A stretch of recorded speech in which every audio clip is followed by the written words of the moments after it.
Hello, everyone, and welcome to the 5th anniversary of the Monsoon Festival of Performing Arts, the digital edition presented to you by South Asian Arts Society. My name is Gurp Sayan, festival producer and executive director of South Asian Arts Society. A very warm welcome to you wherever you're tuning in from today. I'm currently here in my home, which is on the traditional and unceded territory of the Coast Salish peoples, including the Musqueam, Squamish, and Tsleil-Waututh nations. We've had to pivot like many of you, and we've moved almost entirely into the digital space with this year's festival. I'm very proud of what we've got planned for you this month, but it almost didn't happen with COVID-19 shutting down live events for the foreseeable future. Now I say almost entirely into the digital space because we have got one live drive-in event on Friday, August the 28th. It's a staged reading of Govind Chima's play called Himmat. Now, we're very fortunate to have had partners and supporters who have been accommodating to the circumstances, because without them, this year's festival would not have been possible. So thank you to the City of Vancouver, the City of Surrey, and the Department of Canadian Heritage for your support.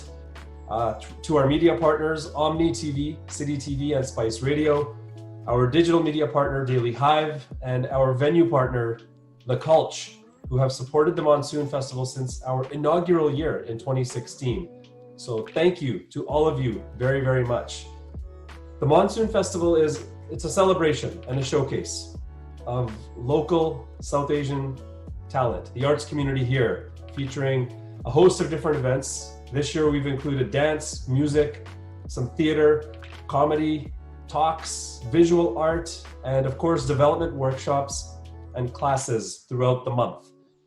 This year features arts and entertainment pioneers like TV personality, founder and president of Stellar Beauty, Monica Deol, as well as Grammy and Juno award-winning singer, songwriter, musician, and producer Chin Injeti, dance superstars Chaya and Shivani of B-Funk, Nana Batra and the Jakaria Sisters, and national award-winning playback singer, songwriter, producer Sasha Tripathi, who is also fortunately in town at home here in British Columbia at this moment.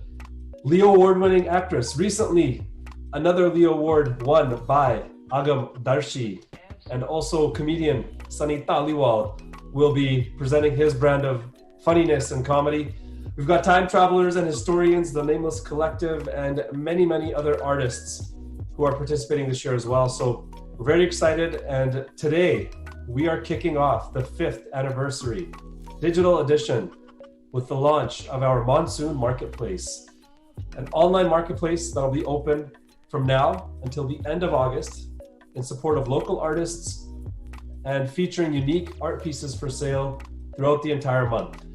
So starting right now, I am going to chat with each of the participating marketplace artists and talk about their artistic process and about the art pieces they've made available for sale this year on the marketplace. So I welcome you all to the Monsoon Festival of Performing Arts Digital Edition for the first time ever, our 5th anniversary.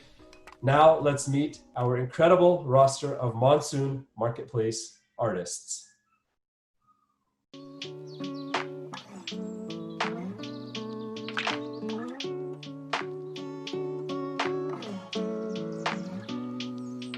I'm here with Paint to Paper Studios. It's Puneet and Pritpal Kaur Detwas. Welcome. How are you guys doing today?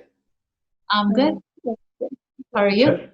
I'm doing well. Getting used to this video chatting with people, meeting people for the first time on video. So it's the new normal, I guess, right? Yeah, it's a little different, but getting used to it now as well. Yeah, exactly.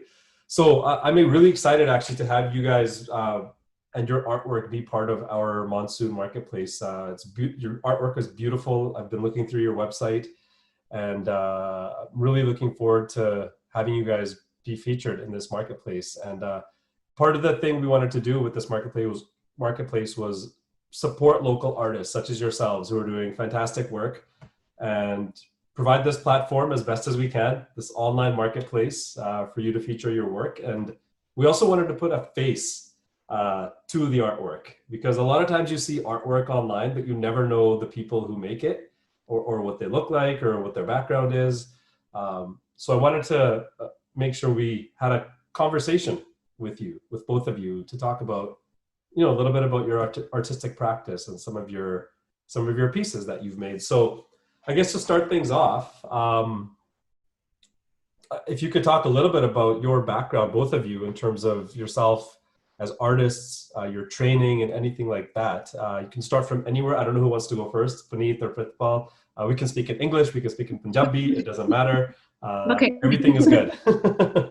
Well, we want to start off by thanking you for having us and for creating this marketplace, especially during this time. It's time of uncertainty, and we just really, really appreciate you taking the time to have us and have other artists be a part of it. You're very welcome. I'm honored to have you guys be part of it. So thank you. I guess I'll let my mom start, or should I start? I can start. Okay.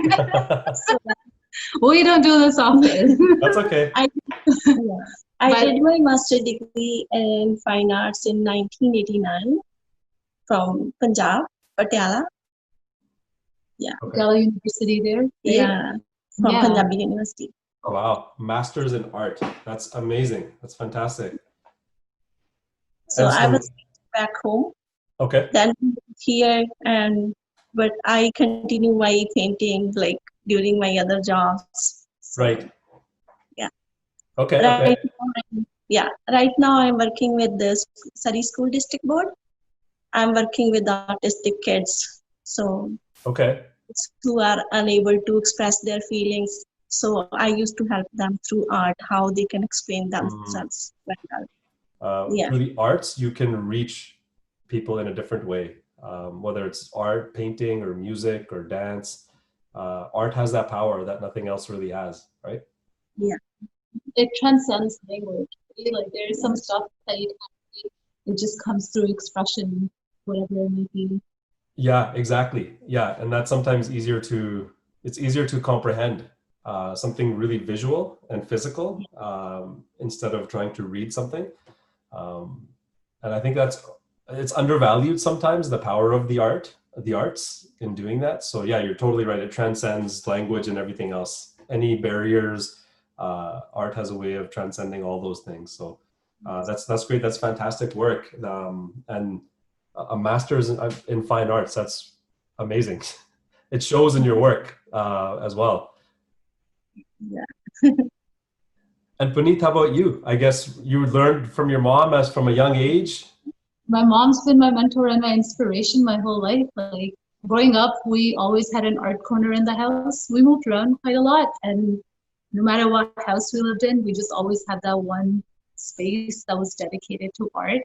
And art supplies never dwindled. Like we had watercolors, oil pastels, soft pastels, acrylics, like you name it. It would just always be there for me to doodle and paint with. And that's where my artistic journey began, I guess.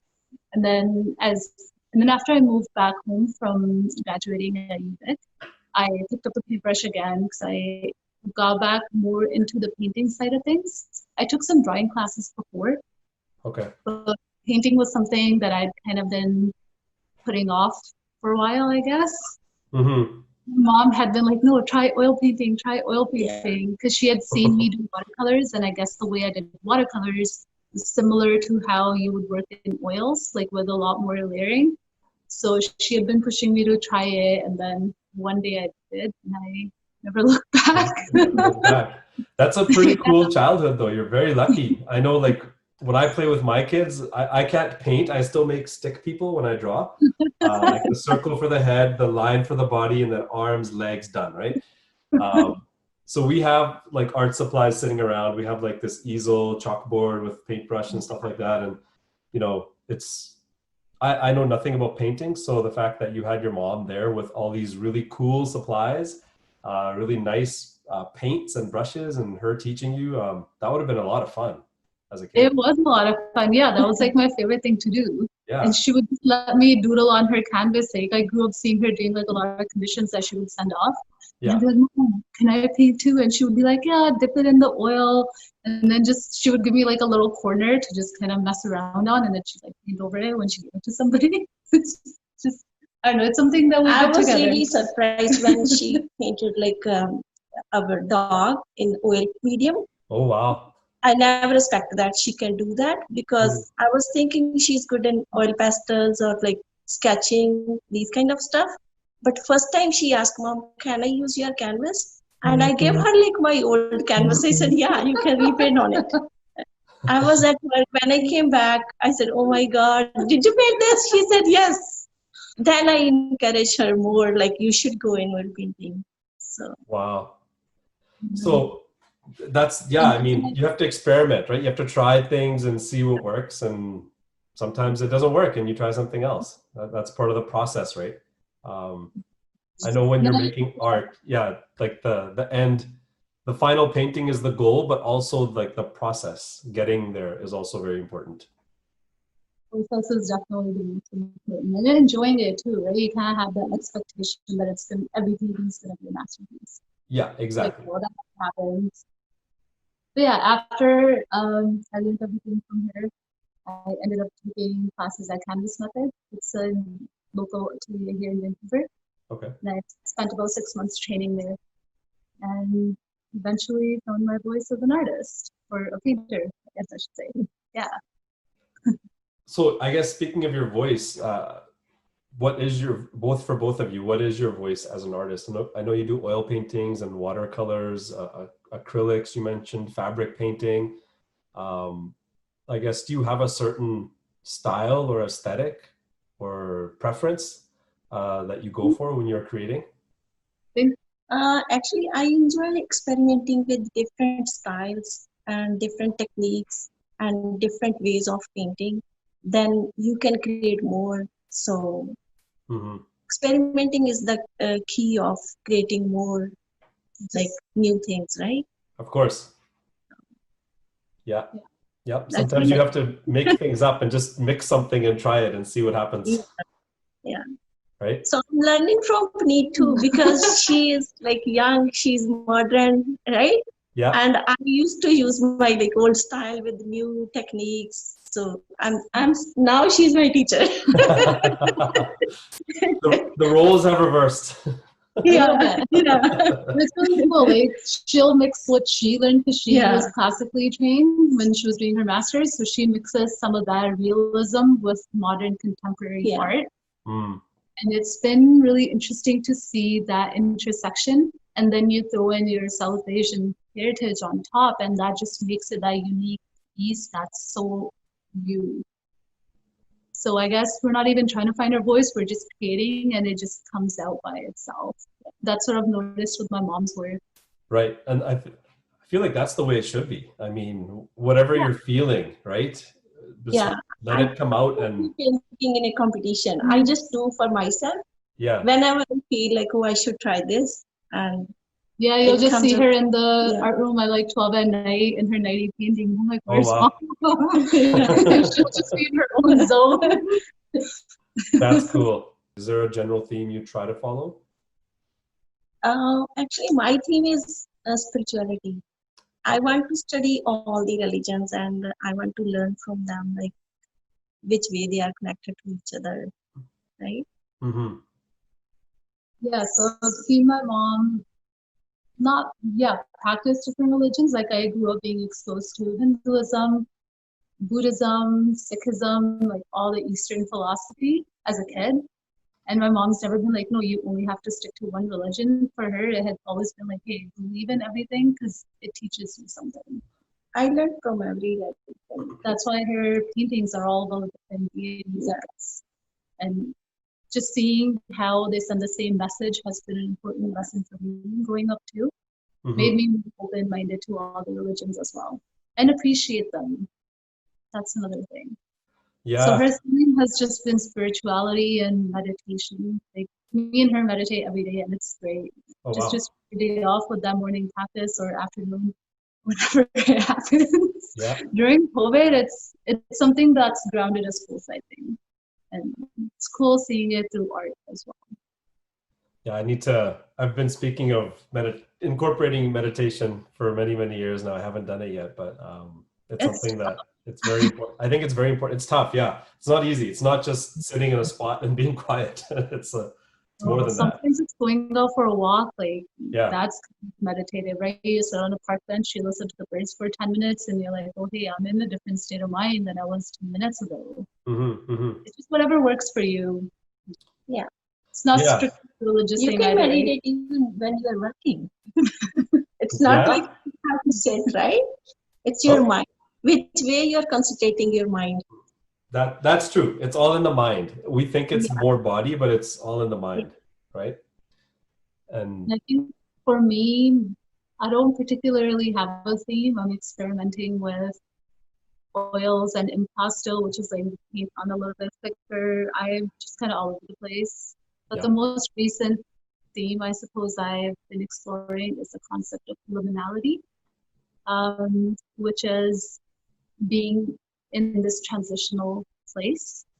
It's kind of like a rite of passage. You go from one end to the other.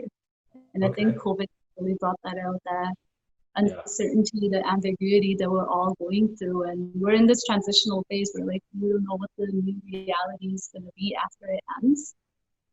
So that's what I'm exploring. And I've explored that through some of the flowers, a self-portrait, and another series of work that I haven't shared yet, but I will. Yeah, it's interesting. If you look back historically, even some of the most amazing art was created during times of conflict, when you're uncomfortable.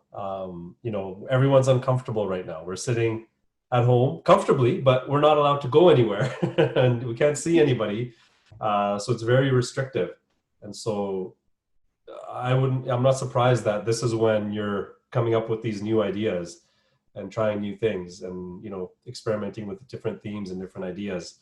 You mentioned spirituality and religion. I totally agree with what you said, in terms of every religion has something to offer, and they all lead to the same end goal, the end result.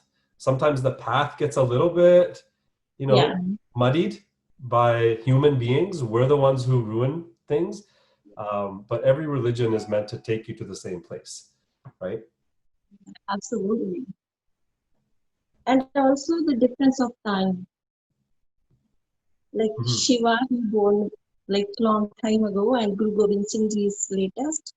So, but for me, like they both are the protectors. Right. You know what I mean? Like the story behind the story it. behind Shiva it is like the warrior, and he shows Guru Gobind Singh Ji. So it's kind of cool to see. This is the main similarity between them. Yeah, like kind of seeing how they both are about the same message, like standing against injustice and like waking up the warrior spirit within yourself. Yeah. It's just cool to see different connections with all religions. I think that's probably the most fascinating thing about like seeing your art. And Buddha philosophy is like more practical, right? You can see nature in prosperity, and like it represents like we are also the part of nature, right? Which way Buddha, he meditate with nature. So this represents like we are also the part of nature. Absolutely, we are. I want to talk about some of your work now. Speaking of spirituality, there's four of your pieces that will be featuring on the Monsoon Marketplace. One of them is called Prosperity. Can you tell me a little bit about that piece? Where did that come from? I'm going to interject here. I took my mom to the flotation tank. I don't know if you've ever been. It's called flotation tank therapy. Oh, I've heard of it. Yeah, I've never been though. I've heard of it. It's really cool. So you go in, it's like this dark space, and you go into a tank. It's sensory deprivation. For 90 minutes, you can talk to yourself, right? Yeah, it's completely dark in there. You don't hear anything. You're just with your thoughts, and you're floating on water. So water has a lot of Epsom salts, so you just float, and you don't even like move any limbs. So I was very scared. I was so scared. I said, no, I can't go there. She said, Mom, like at home, I have another responsibilities too, right? I am a mom, right? And then she said, Mom, let's go there, and then you can concentrate your mind. I said, okay, but I was very scared that time. After coming back home, I just took the brush and I started painting. She said, Mom, you should draw. I said, no, I never. Like, I will do by my style, right? And then she just got started, and that's Yeah. how the Prosperity Buddha painting came out, because it's about enlightenment and going within. Uh-huh.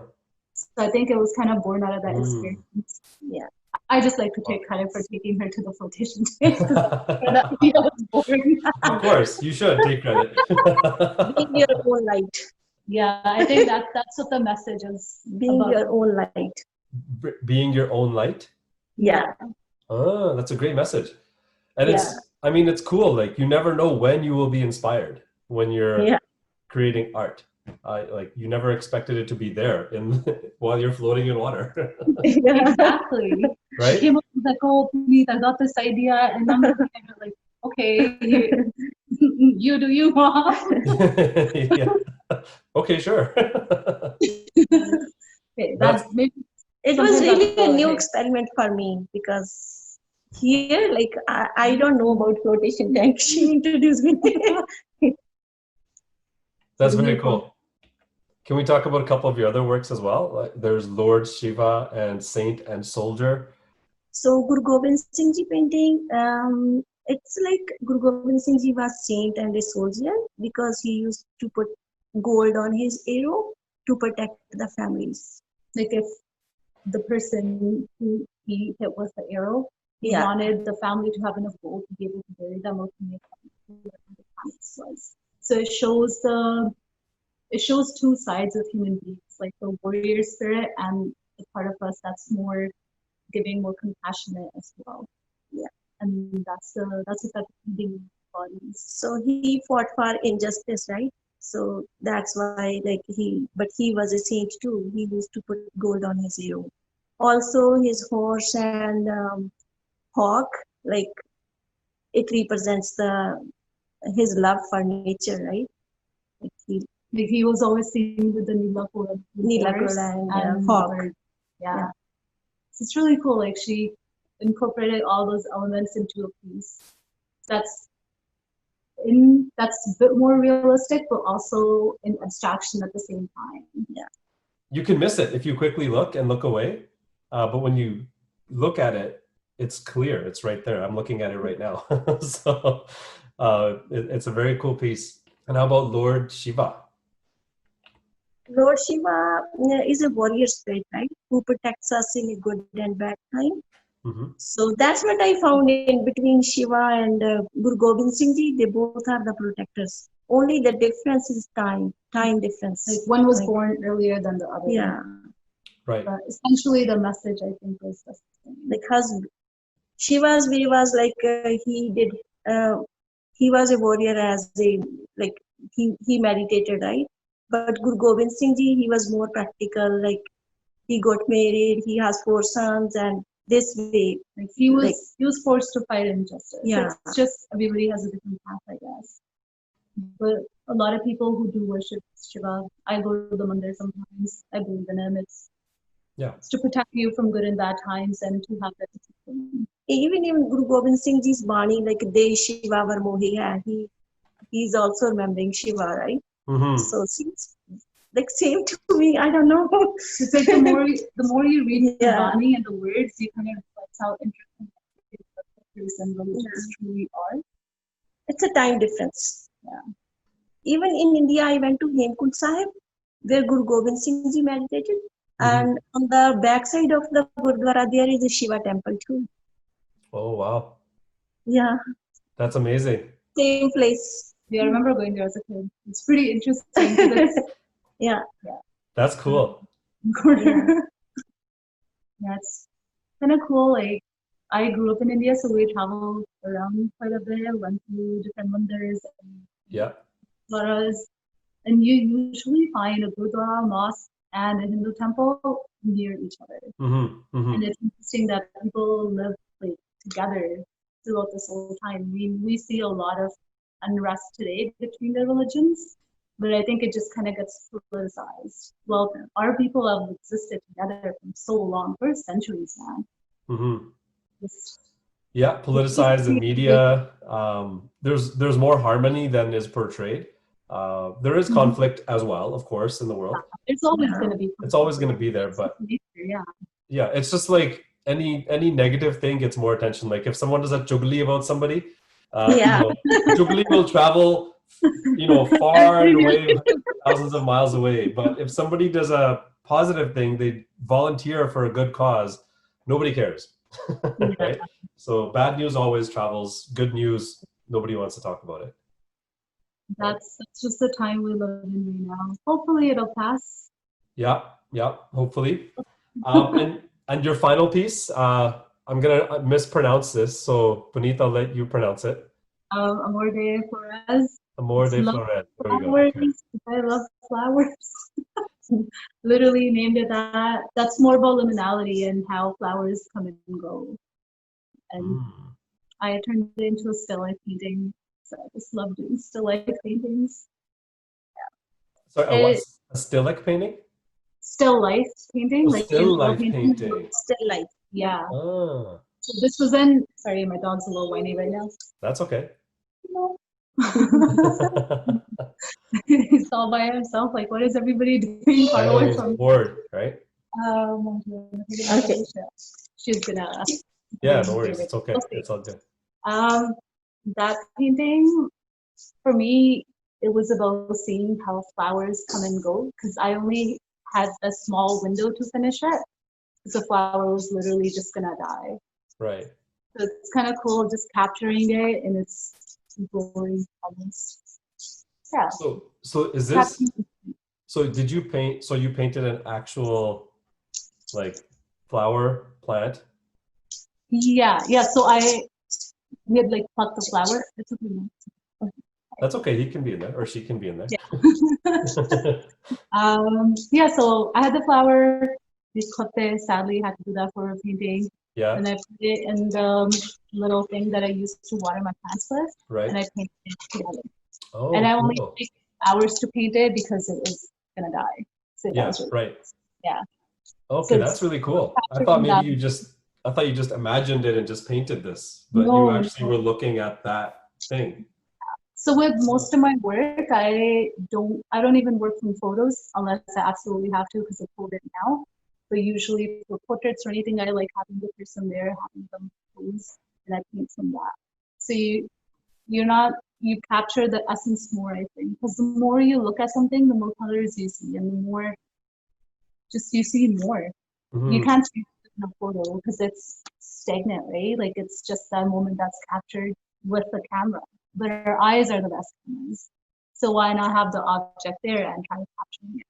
Yeah, you have that third dimension. Like when you see something in person, you see the three-dimensional version, whereas a photo is flat, it's 2D. So you miss a lot of detail, right? Yeah, and the other day I was painting big logs with moss on it, and you wouldn't believe like how much orange and red there is in moss in painting.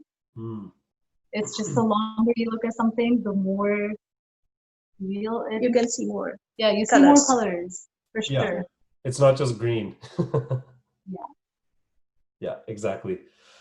Well, this has been great. Thank you so much for sharing a little bit about yourselves. I know there's so much more we can talk about in terms of your practice, your backgrounds, your artwork. We only talked briefly about 4 of your pieces, but you've got a number of other pieces on your website.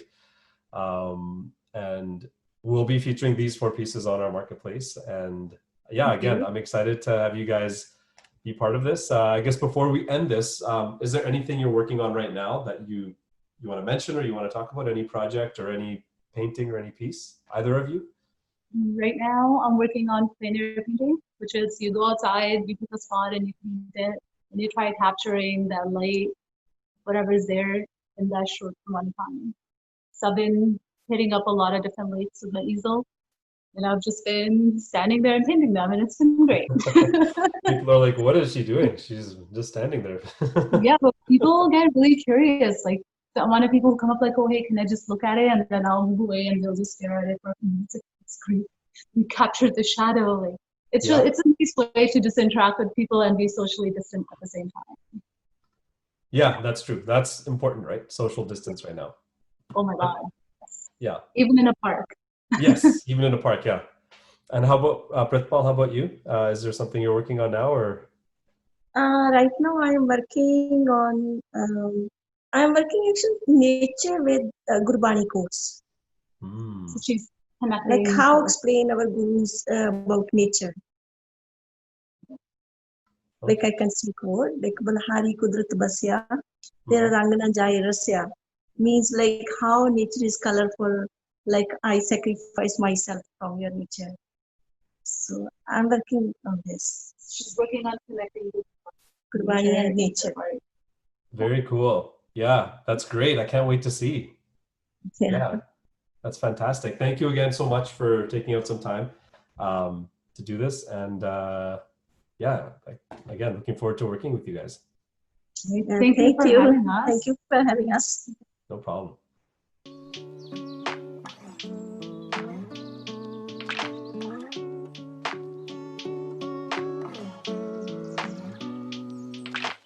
All right, guys, I'm here with Jag Nagra right now, and Jag is one of the artists we're very honored to have feature in our Monsoon Marketplace. Some of her work will be featured online on our website throughout the month of August, and we're gonna chat with Jag about her artistic practice and some of the artwork we'll be featuring. So first of all, welcome and thank you, Jag, for taking some time out and for being part of our Monsoon Marketplace. The first time we're trying something like this. Let's see what happens. Yeah, thank you for having me. I'm really excited about this opportunity, and yeah, I'm really honored to be part of this. I think it's really awesome. Thank you very much. So yeah, what we wanted to do was obviously like support local artists in Vancouver, and a lot of times what happens with artwork, especially visual art, I know I'm generalizing, but it's very difficult, or oftentimes there isn't a face or a person that's attached to the artwork. We see the artwork and it's beautiful, and we don't always think about who the person is who created this, or who they are, or what they look like, or what their background is. So we wanted to make sure that we did do that and, you know, provide that space to chat with the artists who are creating this beautiful work. So before we get into your specific art pieces, I'm just curious, like I wanted to talk a little bit about your background, your history as an artist, whether it's like your training or inspirations or whatever it was that led you to this point in your life right now. Where did it start?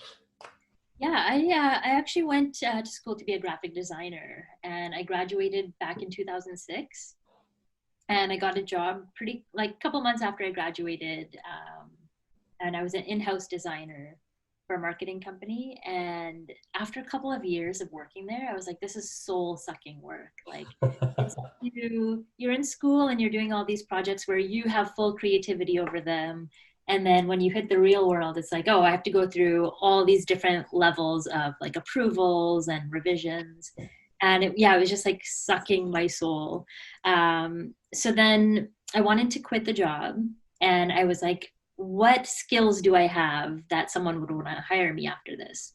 So I decided to teach myself how to draw. And I went through a 365-day project to teach myself how to draw, and I would post it online every day. Whether I was like, I remember traveling to Halifax, I would draw from Halifax or from airports, and like just I needed that consistency to keep doing it. And that project sort of took off. Like it got picked up by different blogs, and that honestly just started my illustration career from that point. And yeah, it's been like so fun to go on this really creative and like weird journey that I wasn't expecting before. Yeah, that corporate culture can be soul sucking. I totally understand. It's all the red tape and bureaucracy you got to go through to actually get something done. And when you're a creative person trying to make art, you need to act on it right in that moment when you're feeling it. And it's not about these processes, right? So you mentioned Halifax. Did you grow up in the East Coast? Are you from the East Coast originally? No, I grew up in the suburbs here of Vancouver. Okay. I had a cousin that was living in Halifax, so she Okay. me out there, and yeah, so the project just kind of followed me everywhere. Yeah. Yeah. Very cool. Do you have, like, in terms of your artwork, now, would you say you have a certain style or aesthetic that you go for generally? Yeah, I don't really know how to describe it. Like when I started, I would do very minimal geometric shapes, and that was just like literally like breaking down, like if I was drawing an animal, breaking it down to as few shapes as possible. And at that point, I wasn't doing anything hand drawn. It was all on the computer. And sort of, the more I've gotten comfortable with drawing, the more like now it's all pen to paper first, and then I take it to the digital realm. Okay. And I try to like pull from my South Asian like background, right? Like Yeah. a lot of my themes feature South Asian women, and yeah, so it's more hand drawn and going into digital now. Have you ever experimented with like using like an Apple Pencil or something, like drawing directly on a digital device? Yes, I have. A couple years back, I went and got, I don't even know what it was called, like a Syntec or something. I don't know if Okay. that's the right brand, or if that's what it's called. But it was so weird for me, like being used to drawing on, like I like the scratchiness of my specific pen on paper, and to draw on a screen was just messing me up so much. I couldn't even orient, like I didn't know, Wow. I don't know, I just couldn't get used to it. So I returned it after just a couple of days.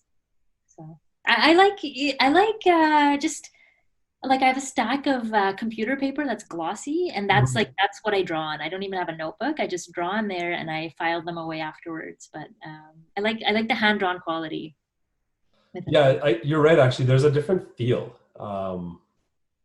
and you don't get that feel with an electronic surface. It's very like it's feelingless. Yeah, yeah. And I'm sure the more you practice, like you just get used to it and it becomes second nature. But I'm also a very impatient person, so like I need to know how it works right away. Otherwise, I won't be interested. So. Right, right. Yeah. Yeah, it's interesting, like especially now with technology. Like I know all well, like businesses, organizations, not-for-profits like us, we're all adjusting and learning all these new technologies. A lot of it's video technologies like Zoom or what have you, or streaming online. Um, do you do you envision your practice, your artistic practice, changing a little bit in the future, or has it changed during this time of COVID at all? I was already working from home, like pre-COVID. Like even with my previous day job, I was always at home for the last like 7 years. So for me, it hasn't been that dramatic. Like it's just been sort of a seamless process. Yeah, Uh, I hear yeah, you. even before, like my direct boss used to live in Texas, so everything was over Oh wow. Skype and whatnot. So I'm this is like I'm in my element, just staying at home and Yeah. creative here. So. Me too. You know what? I don't mind it at all. It's nice being at home with family, and I also work from home most of the time, so it's kind of similar uh, Mhm. to what it was like before. But um, obviously, the not going out is the biggest change. Not going anywhere Yeah. or having anybody come over. But I think that's something we can get used to. It's not that Yeah. big of a deal. Um, are there any themes that you try to portray in your artwork? Yeah. Right now, I like tend to focus on strong South Asian women and femmes, and like I. So I'm queer. I'm gay, and growing up, like always having to wear like feeling pressure to wear like girly clothes and getting all dolled up, like it just I never felt right. So Hmm. like a lot of my drawings have women that are covered in tattoos or wearing traditional Indian clothes but have like Nike high tops on, right? And that to me, like if I could have dressed like that to go to a wedding reception, I would have been so happy. Right? So I like to I think all my drawings sort of have a little bit of me in them, and what certainly what I wish I could have been, right? Through Right. the living through the characters I'm drawing. So yeah, and like we have a young daughter, and I want to surround her with themes of art that show like empower women, and I want her to feel strong and not feel like she's less than anyone else. So Of course. Yeah. I like to introduce those themes to her. Yeah. Children are a great motivator. to do things, right? And to try to be a better person, obviously, right? Going back to your high tops, your fresh kicks mention, that's one of the art pieces we're going to be featuring in our marketplace. It's called Fresh Kicks. It's exactly what you said. It's a South Asian woman wearing an Indian outfit with these like awesome, colorful Nike kicks. Yeah, exactly. So I guess that was the inspiration for that one. Yeah. A lot of them lately, like the ones that I've been drawing, is just I guess like growing up, I always felt very weak, and it's like the older I'm getting, I'm like, no, it was just like these weird societal pressures being put on me that made me feel weak. But yeah, I think like I said, I like to live vicariously through these women I'm drawing, and just looking at them, like I have a huge print of the one that has got the tattoos all over her arms in our living room, and like seeing her every day just makes me feel so much stronger than I like internally feel. That's great. That's fantastic. It's I'm always amazed how artwork is able to motivate just your feelings, like just by looking at something. It's able to totally change how you're feeling in that moment and inspire you maybe to do something else, right? Exactly. Yeah. The other two of the other artworks are animals, peacock and tiger, two animals that are very synonymous with I think South Asian countries and culture. Our logo for South Asian Art Society is a peacock, so I'm definitely drawn to that. But what was the inspiration behind those two? Was it the fact that those two animals are often represented or found in India and other South Asian countries, or is there some other story or connection there?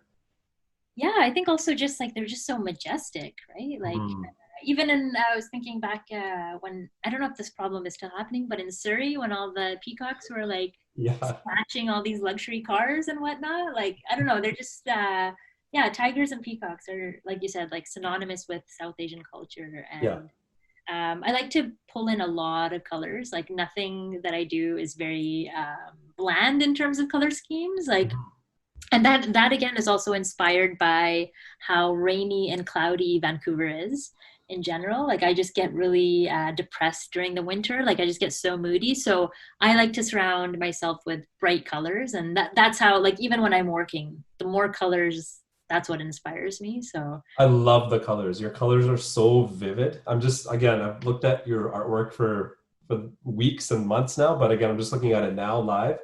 And yeah, your colors are fantastic. I love it. They just, I don't know, color has a way of putting you in a certain mood. And it's just looking at the colors of your paintings, it just makes me feel good. I don't know how to explain it. Thank you. Yeah. That makes me really happy. Yeah, I love the bright colors. And then Fresh Ink is your fourth piece that we're going to be featuring on our marketplace. And you talked about that. It's the one of a South Asian woman wearing an Indian outfit with tattoos on her arms, and we can't see her feet. That's the other one, but I'm guessing she's wearing the kicks. Yes, definitely. Yeah, that one was actually inspired by my cousin. When I was much younger, I don't even know how long ago, like 20 years ago, we were at a wedding reception, and my cousin went to the washroom, and she has very, very light skin, and people often don't think she's Indian. And she had a tattoo on her arm. And she comes back from the washroom and she's like, oh, these two women were gossiping about me in Punjabi, saying like, look at this girl with the tattoos. And then I think she kind of responded back to them in Punjabi. And I was like, whoa, like, yeah, South Asian women typically don't, like, especially back then, 20 years ago, it was rare to see someone with tattoos, right? And there's such a stigma around it, I feel like, still with tattooed people. So yeah, I just want to sort of bring that normalcy to my art, and show how awesome you can be with tattoos and awesome shoes. Yeah, absolutely. Empowerment and normalcy. Exactly. You know, art is very powerful in inspiring people to either, you know, change things about themselves or be inspired to do anything really. And I don't know any other medium that really has that power. You know, art is very different. All different forms of art, whether it's visual, music, dance, theater, being in the presence of art, there's so much you learn from that experience, that interaction. It's hard to put into words. Yeah. And I think it's always like a good conversation starter. Like there's so many times where one piece of art can just like you go down a rabbit hole of like a conversation with someone, right? So I love that. Yeah. Mhm. We're living in a pretty crazy time right now, obviously with COVID, of course, and also the racial tension that has, reared its ugly head. It's always been there, but since the murder of George Floyd, which seems like it was so long ago, but it wasn't. It just happened recently, um, and you don't see it as much in the media anymore, which is unfortunate. And racial tension is there. It's always been there, and I feel like, I've had conversations with friends and family that this time feels different, but it's only going to be different if we act, and if we try to bring actual change into the world. And one of your paintings you did was the BLM, the fist painting. Why did you feel, and I feel like I know why I would do something, but what was your inspiration? Why did you feel like it was a strong message to portray to South Asians specifically, um, to support our Black brothers and sisters in this fight? Yeah, I grew up with hearing a lot of anti-Black sentiments from like older relatives, like whether someone was marrying a Black person, like it would become this big deal, and just like hearing negative stereotypes about Black people. And when you're a young, impressionable child, that affects you, right? So I wanted to take a stand, and the way I think usually is through art. And even if I don't have the right words to say something, just portraying it through a drawing can speak volumes, I think. So I wanted to show solidarity with the Black community, and I think it's been a great starting point for conversations to be able to address these. Like, how do you be anti-racist within your home? Right? Like being anti-racist on social media or at a protest is one thing, but how do you carry those conversations into your own home when it's your parents, when it's your aunts and uncles who are saying these horrible things? So that was sort of, again, a little bit of empowerment. I think that when someone sees this, they can sort of feel something inside them to feel strong enough to have these conversations and to confront someone that's maybe saying something really racist. So. Yeah, and I know what you're talking about. It's unfortunate that happens, and it's toughest to address that with your family at times. And I feel like it doesn't have to be confrontational. And I think when we think about it in our head, that when some of those things are being said, in your head it's wrong, that that uncle or whoever shouldn't be saying what they said. But we think it's going to be this big negative confrontation. And so sometimes we don't say anything, or when we were younger, we didn't say anything because we didn't know any better. Yeah. But it doesn't have to be confrontational. It's education. It's a conversation. It's something that we shouldn't be afraid to bring up with our family. It's like, oh, Chacha or whoever, like, why did you say that? And just have a conversation about it. And try to explain to them that what you're saying is wrong and you probably shouldn't be saying these things. Exactly. Right. And I think the more you talk about it, the easier it gets. Yeah, right? absolutely. And it doesn't need to be this one-time big conversation. Like it can be a series of conversations where you're slowly educating someone and hopefully opening their eyes to like why it's wrong what they have been saying and how to be a better ally. Right? Yeah, and I think it's human nature. Our minds start turning, and we think that it has to be this big conversation, like this one big perfect conversation, and then maybe that's it. But yeah, you're right. It's not. It's this ongoing discussion. Yeah. And it should be comfortable. Yeah, I think if we like as a society want any meaningful change to happen, I think that's how it has to be. Like you have to keep, when you hear it, you call it out, and just get used to having these conversations. Yeah. And you've donated funds as well from all the sales of this particular Black Lives Matter painting to the Hogan's Alley Society, I believe. Yeah. So they're a society that advocates for Black Vancouverites. And yeah, like the Black community used to be like, I think along Chinatown, or near where Chinatown is now. And they got displaced over time. And there's no place anymore, really. Like Hogan's Alley society is trying to advocate for Black people, and I want to be able to like not just draw art but put that towards some good, right? So all the profits on the sale of those will go to, and have been going to, Hogan's Alley Society. That's great, and that's actual action that's being taken there. So I applaud you for that, and for doing this, for creating this artwork, for this painting. What else are you working on right now? What are you working on these days? Right now, I don't know. It's kind of a weird time with COVID, and like it's just I find myself sometimes not being inspired enough to be creative. You know. So we also have another baby on the way, so he's going to be wow. in like, I don't know, 28 days. So we're sort of gearing up for having another baby. We just bought a new place. So a lot's going on, but from a creative standpoint, yeah, it's just, I feel like when I get a small burst of creativity, I sort of have to pounce on that before, I don't know, it's just, COVID has changed a lot of things from like a productivity standpoint, I feel like. Yeah. But well, firstly, congratulations. That's thank you. Great news. That's fantastic. New baby on the way, new home. Those are two really big things in anyone's life. So thank you. Yeah, you don't need to be thinking about anything else. With my daughter, she's 2. I tried to like draw and paint with her when I can, and that's really, I feel like so much pride when she does something and she's so proud of it. Like that's cool for, like, if I'm not being creative, it's cool at least to see her doing something and picking up those kind of skills. And yeah, she's so good. She's like a future artist in the making. Well, yeah, I mean, she has a great role model and a great teacher to look up to every single day.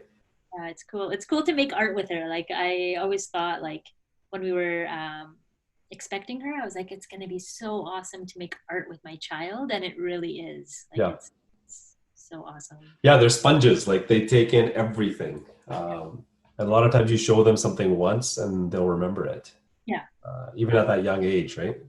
So that's cool. Well, thank you so much for sharing a little bit about yourself. Really appreciate it. And I wish we had more time. I know we could keep talking, but you know, I'm again really honored to have you and your artwork be part of our marketplace for this year.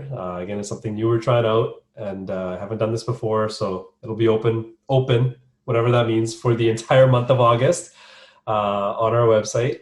And yeah, thank you again, and I'm looking forward to working with you. Yeah, thank you so much. I'm really honored, and good luck with the festival. And yeah, I wish you all the best. Thank you.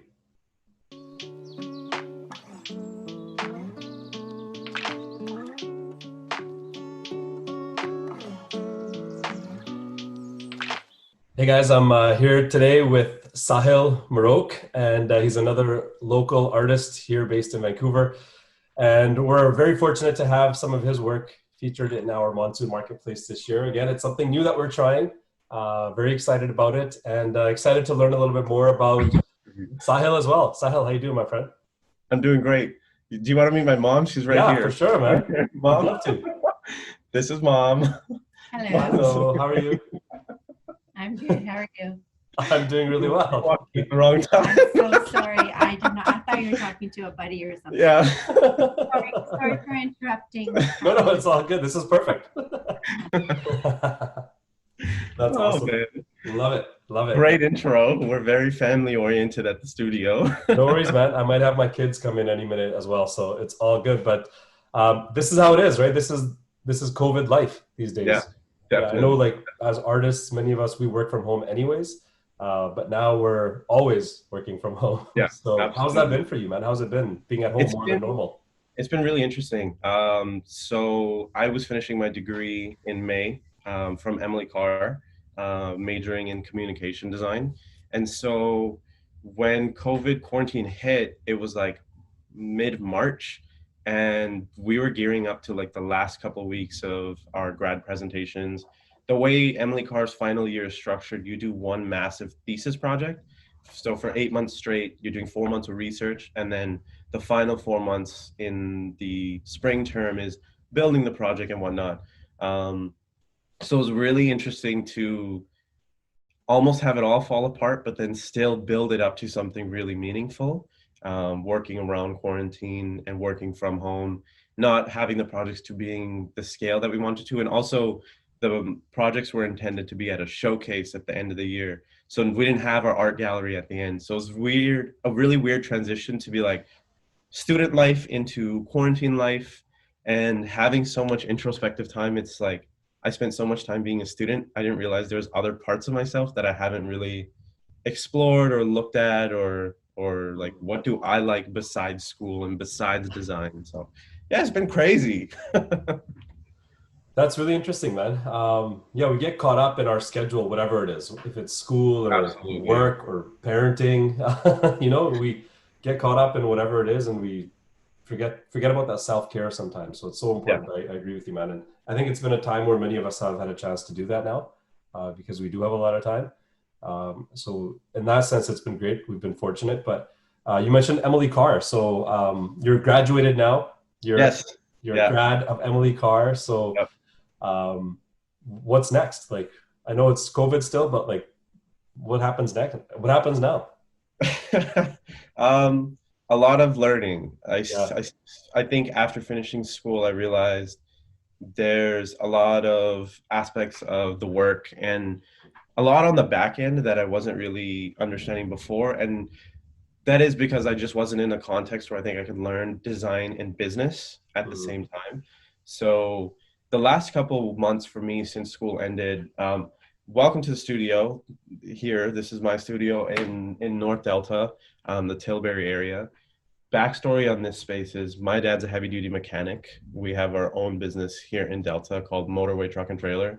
And so we had moved to this space a couple of years back, and this room was empty. There was no lighting, just the windows, some really old blinds, and like concrete floors. So put in hardwood, and I was working off one little folding chair and an IKEA table for about 2 years in this space, and a portable backdrop, which used to be right there. Cool, man.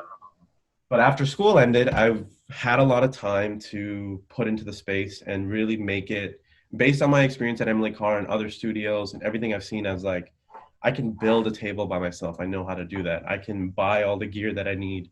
And just in this time, like, I've had so much savings to be like, okay, I don't really need anything. Let's buy a new camera for music videos. Because now we're trying to ramp up this space to be a production studio. I work with a gentleman named Murad Ahmed, who's a videographer, and Jaden Kella, who's our drone operator. So it's definitely increased the production value when you have a drone for a music video. So that's been really exciting. And I think for me, a lot of my work lately has been so sporadic, but I'm trying to really focus on not developing a style, more or less developing and integrating my values of collaboration, working creatively in spaces well with other people, and honestly, like, the betterment of my community in terms of how can we work together to learn together to be better, to make better work. And that's what I want this space to be. We have a photo backdrop set up outside, and I think there's not a lot of creative spaces in North Delta and this side of the Fraser River. So having a art and design studio that can facilitate that for some people would be really exciting. I wish I had that, and I did have that in high school. We had a media arts class and yearbook, so that's where my design practice started. So it would be, unofficially, I started in grade 8, so 10 years September that I've been doing Adobe graphics, vectors, that kind of stuff. So it's been pretty crazy, and I've been doing photography for just as long. So I just want to create a space that other people can use as well as myself, and we can work together to make work that much better. Because I truly think collaboration is one of the best things that has happened to me in my practice. And if I can share that with other people to help everyone grow, it's really beneficial in my perspective. I agree, man. I think art is all about collaboration. You can do so many powerful things when you work with other people. and it lends itself to collaboration very naturally as well. So it's so important. I totally agree with you. Collaboration. We often try to collaborate with as many people as we can as well. You know, it's easier to lift each other up than it is to try to lift yourself up. Yeah. Collaboration is so important, man. And you do some cool work. I'm just looking at your website. Like you were mentioning a whole bunch of different things, and yearbook is so underrated in high school.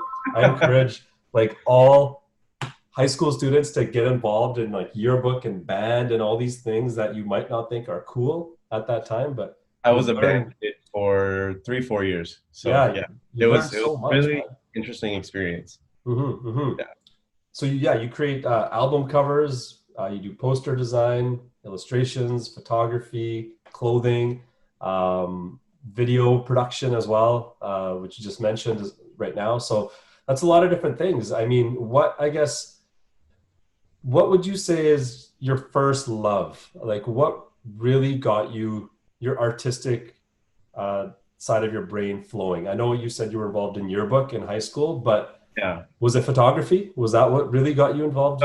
The first thing I can remember would be photography. And I think that eventually transitioned into like compositions, layouts, just like visual organization.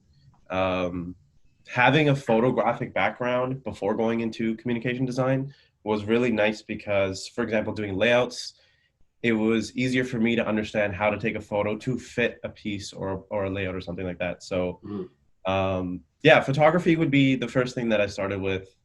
And it started with nature photography because my parents bought Canon T2i, and I've rocked that thing for so long. I remember those. Yeah, man, that was a lifesaver in so many contexts. But that was really exciting. I think photo was my first like, oh my God, I really love to do this. Right. How has that progressed now? So you started with photography. Now you're doing a whole bunch of different things. What do you say is what really makes you happy when you're creating? Like what medium right now these days? I'm sure they all make you happy, but what's something you're experimenting with now that maybe you weren't a couple of years ago? I think collaging. That's like that specifically right now. Okay.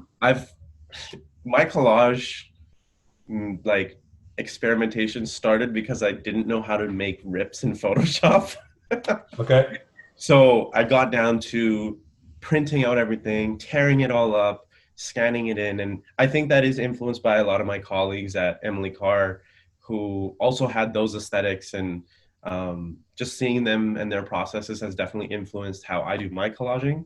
So I would say collaging right now has been the most exciting thing. Cool. Little teaser, it's part of the piece I'm selling through the marketplace.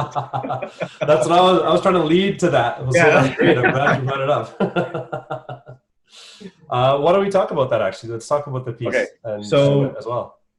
As of late, I've been doing a lot of album covers for musicians using my collage style. One of the most recent ones was for Tion Gibbs. It was called Tap the Phone.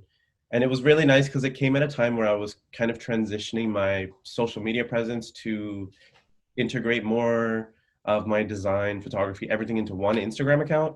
I think this is my lifestyle. I am what I am. So I don't want to have like 2 different Instagrams and trying to get followers. And it's like, let me just document the work I do. It's an easy way for me to show process. So this was a nice transition into this collage work. And that was a really exciting piece. The song is fantastic as well. Produced by another local producer, Saya and 40K. So that was really nice. And I also started working a lot with Isaac Zale and Burgundy Soul, another group of musicians in town, and started integrating my collages into that work as well. So it all kind of just, every different project I had, I was like, let me try this, let's try that. Eventually that led to me creating this piece right here, this collaged butterfly. Nice. It's beautiful. So that was super exciting. And now I've done not fashion design, but more or less like creating wearable art in the past with a raw artist showcase that I did last year. Collaborated with 5 different people on that. So that was really exciting. And so it's nice to be coming back into materiality again. having a piece like, oh, I can put this on, walk around. If someone says it's nice, I can be like, oh, this is my piece. Like I created this. I'd love to live a lifestyle where all the clothes I own are either designed by me or my friends, or like other designers like JB Gear, out of Richmond and Kelowna. So yeah, I'm really excited to be able to create art that's wearable and just be like, oh, it's mine. That's cool, man. I would love to have clothes that were designed by myself as well. That would Yeah, be it'd be awesome. It's like, why wear Calvin Klein or whatever else people wear these days? Yeah, exactly. And if if you like it, it looks good. I love floral shirts. You can catch me rocking a floral shirt most of my days. Yeah. And I always look like a vacationing dad. So I'd love to start designing my own illustrations in the like medium of floral Hawaiian shirts and vacationing dad shirts. I think that'd be really cool. Hey, man, that's me, vacationing dad. Not vacationing now, but yeah, Hawaiian shirts are the thing, man. I'm cool with Hawaiian shirts. And it's interesting, actually. You mentioned, I know, like for me growing up and when I was in high school years ago,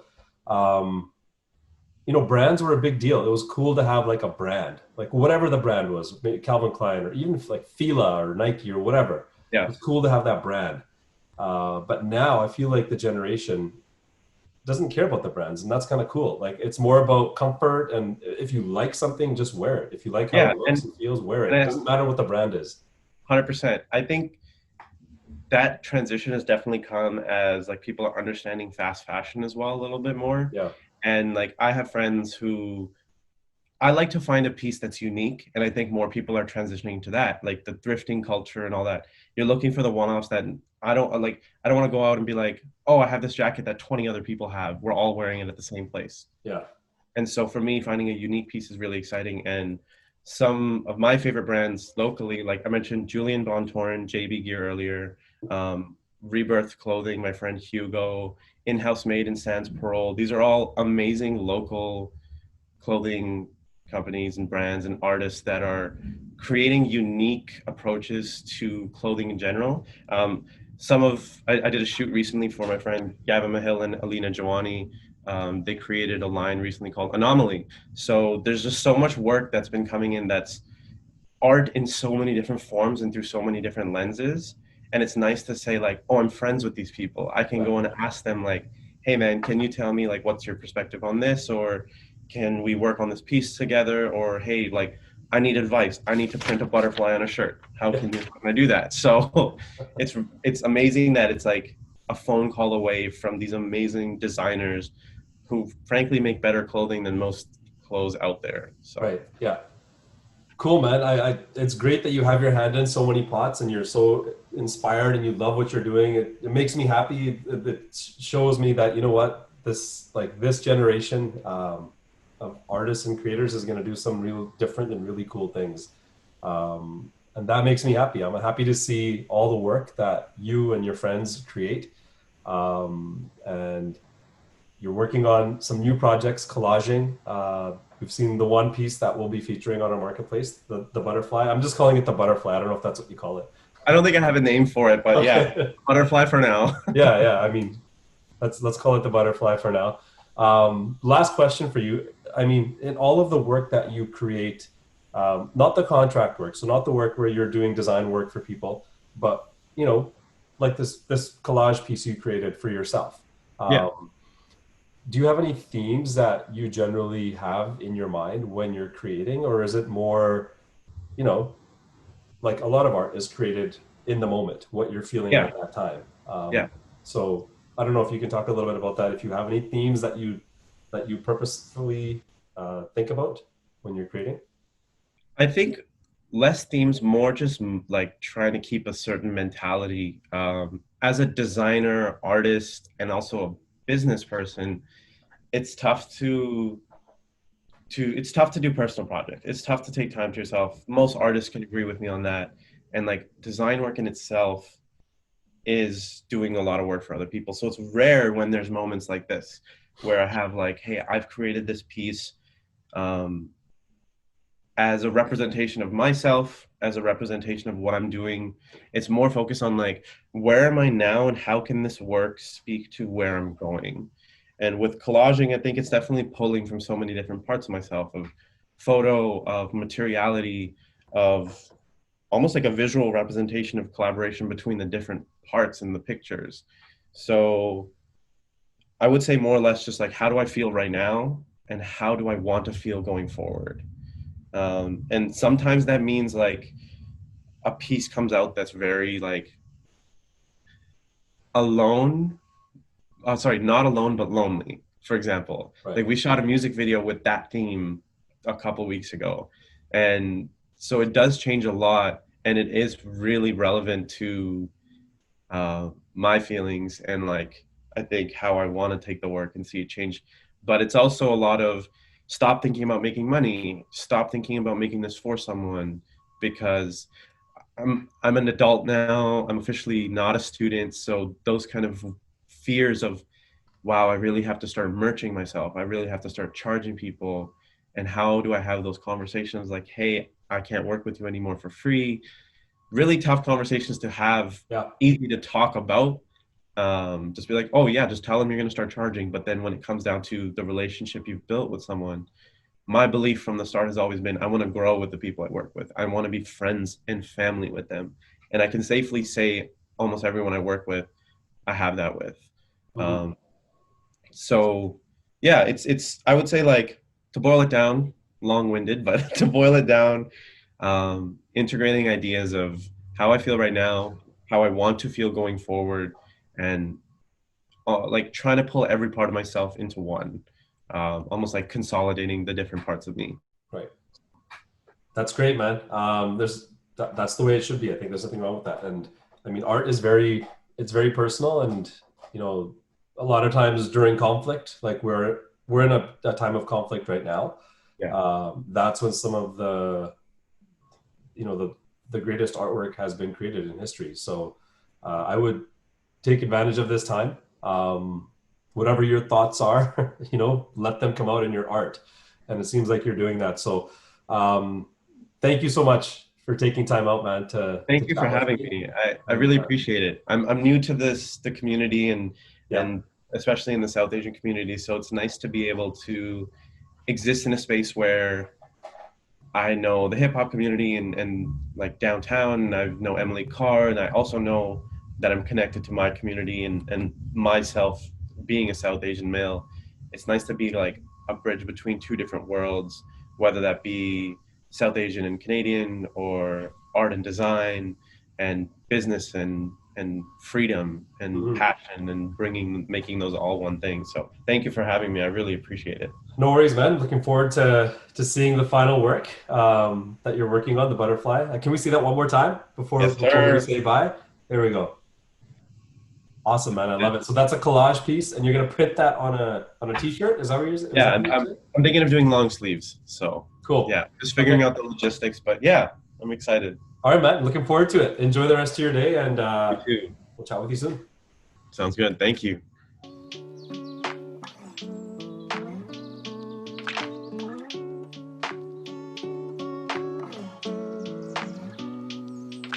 We've got another very talented artist here joining us for this year's Monsoon Festival Marketplace. His name is Guntaj, and he's got some beautiful work he's going to be featuring in our marketplace. And going to have a chat with Guntaj right now to find out a little bit more about his artistic practice. So Guntaj, welcome, and thank you for taking out some time to chat with me today. Thank you so much, Gurpreet, for having me. Happy to have you here, man. It's something new we're trying with the marketplace, so I'm happy to have you be part of it and showcase your beautiful artwork. And part of the initiative for this marketplace was to speak with the artists as well, because a lot of times, especially with visual art, you know, you don't get to see or meet the artists themselves. You see their beautiful work, but it's nice to find out and learn a little bit about the artist behind that artwork as well. So yes, I've never been interviewed for anything before. Okay. I mean, I have been, but specifically in terms of, you know, when you exhibit your artwork, and it's always the artwork that takes the highlight. Not saying that I need a highlight, but of course, yeah. I think it's just important to be able to have some sort of insight into where the artist is coming from. That's right. So yes, you live in Vancouver, or Greater Vancouver now, but you were telling me earlier that you've only been here for 3 years. Yes, 3.5 years to be precise. I was born and raised in Punjab, and I moved to Canada 3.5 years ago. Yes. Cool, man. So Yes. in terms of arts, like, can you talk a little bit about your background, like whether it's like training or, you know, if it started as a passion project for you to start to draw and to paint and to create art? How did you first fall in love with this process? Yes, I'm gonna have to go a little bit down the memory lane for that. For sure. But I remember exactly how I first started doing it was because I started looking at my sister, who was really good at drawing and making art, and she would always participate in all these competitions back home in, you know, school. And I was always a very introverted kid, extremely quiet and timid, and I think I just wanted something to sort of explore, and I realized it was something that was a natural calling. You know, I never really went to school for it. And even when I grew up, just growing up in an environment where I think arts was never really considered to be a career, it was always a hobby. So for me to, you know, say that I want to go to school to like learn art was going to be extremely obscure, and they would probably think that, you know, something's wrong with me. Yeah. So I actually have a bachelor's of engineering from back home, but then something just didn't feel right. And then I moved to Canada because of some reasons. And I started doing art again. Not that I ever really stopped doing it, but I started doing it a little bit more extensively, you know, started immersing myself in it so much more than I used to. And that's how this whole thing sort of came together. And I started, you know, putting it out there for the world to see as well. Not just a personal thing, but also sort of share it with the world and, you know, bring a change if possible. Yeah. How has everything been during COVID for the past 4 months? You know, we're all stuck at home for the most part. We can go out for, you know, groceries and things like that, go for a walk. But have you been creating a lot of art? Have you been inspired, or have you not been inspired and you've been relaxing and just taking care of yourself? That is a very good question, because I was laid off of work for 2.5 months. So for 2.5 months, I wasn't really doing anything. Okay. And one of the biggest blessings, sort of a blessing in disguise for me, that happened during this time was that I was always struggling really hard to discover an aesthetic or a unique style for myself. I knew the elements that I was always playing around with. I always play around with conventional and modern techniques. I always make a blend of them.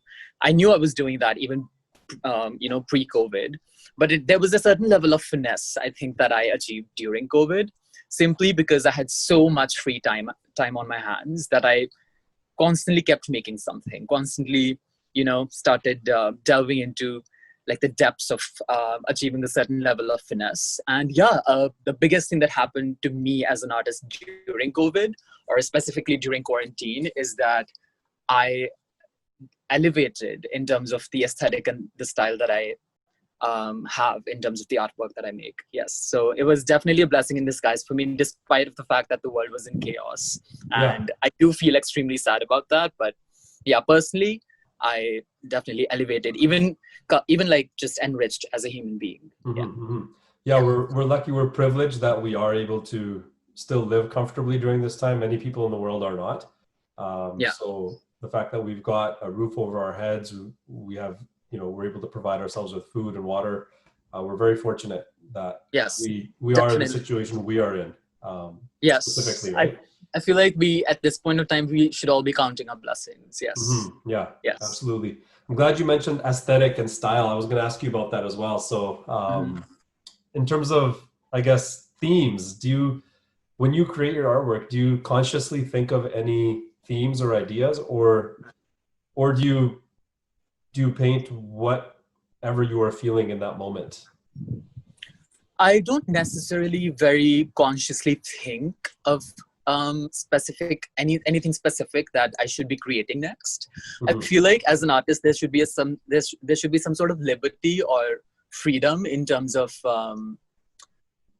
I mean, as an artist, I guess everybody has a freedom and liberty to create what they create, but there should be some sort of room for letting something come to you. I feel like when you tend to overthink about what you're going to create next, you might find yourself in this rut of, feeling like you might not be creating something that's extremely authentic to you. So personally, I always create something that relates to that relates to every human being on a fundamental level. Like, it doesn't necessarily have to be a huge subject or an issue, but it could still be narrowed down to a nationality or an ethnicity. Or I even talked about parallelism in how there's multiple people in the world and they belong to different cultures in different countries, and they could be coming from any part of the world, but there's something similar about every human being. And I always try to touch that chord, so I could be making art about someone very specific from a very certain culture, but I want to portray sentiments and feelings through it that every human being can relate to. So that's my only ultimate goal with art. Not to specifically send out a huge message or a very narrowed down, strict message out there, but a more ambiguous sort of a fundamental message about love mostly, and emotions in general. I think that's the most important thing for me. Yeah.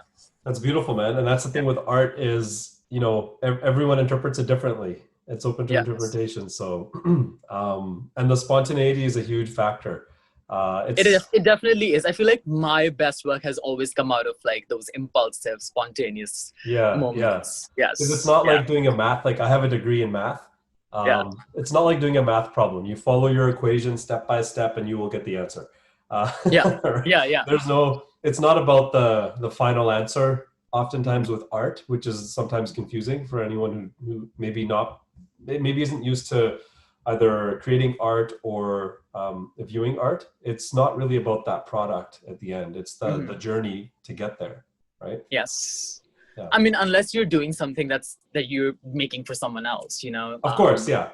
That's when it becomes a product, I feel like, But when you make something... Do you feel like you lose creativity when you're creating a product for somebody? I don't lose creativity, but there's definitely a stage during the process when I do feel a little bit of, I would say, this sort of like agitation, because sometimes I feel like I tend to not understand what my finishing point is, especially when I'm creating a product. And because you do want to achieve a certain level of finesse, but I'm not going to deny that creating a product is less enjoyable than me just making art, But as an artist, I feel like sometimes to simply survive or to make ends meet, you have to take up some commissions, and it's still enjoyable. I'm not going to say that it's something that I absolutely hate, but it's just not equivalent in terms of how it makes me feel as when I make my own, artwork. Yeah. Absolutely. Well, let's talk about your artwork. We're going to be featuring 4 of your pieces in our marketplace for this year, and they're beautiful, all 4 of them. Can you tell us a little bit about them? The first one, I'm just looking at them on my screen now. The first one I'm looking at is a golden moment. Was there any inspiration behind that piece? This was a series of 3 pieces that I did. There's another piece from the same series in the 4 artworks that I've submitted. That one's called The Woman of Liberty. If you scroll down, maybe you'll see it. Yeah, yes. I got it right here. Yeah. So the model in The Woman of Liberty, Lucy, I actually met her at a gym. And I don't know I'm pretty sure you've already experienced this, but have you ever looked at someone and you sort of felt like you were entranced by them and mesmerized by them? Not because they're very beautiful or anything. It's just like their presence.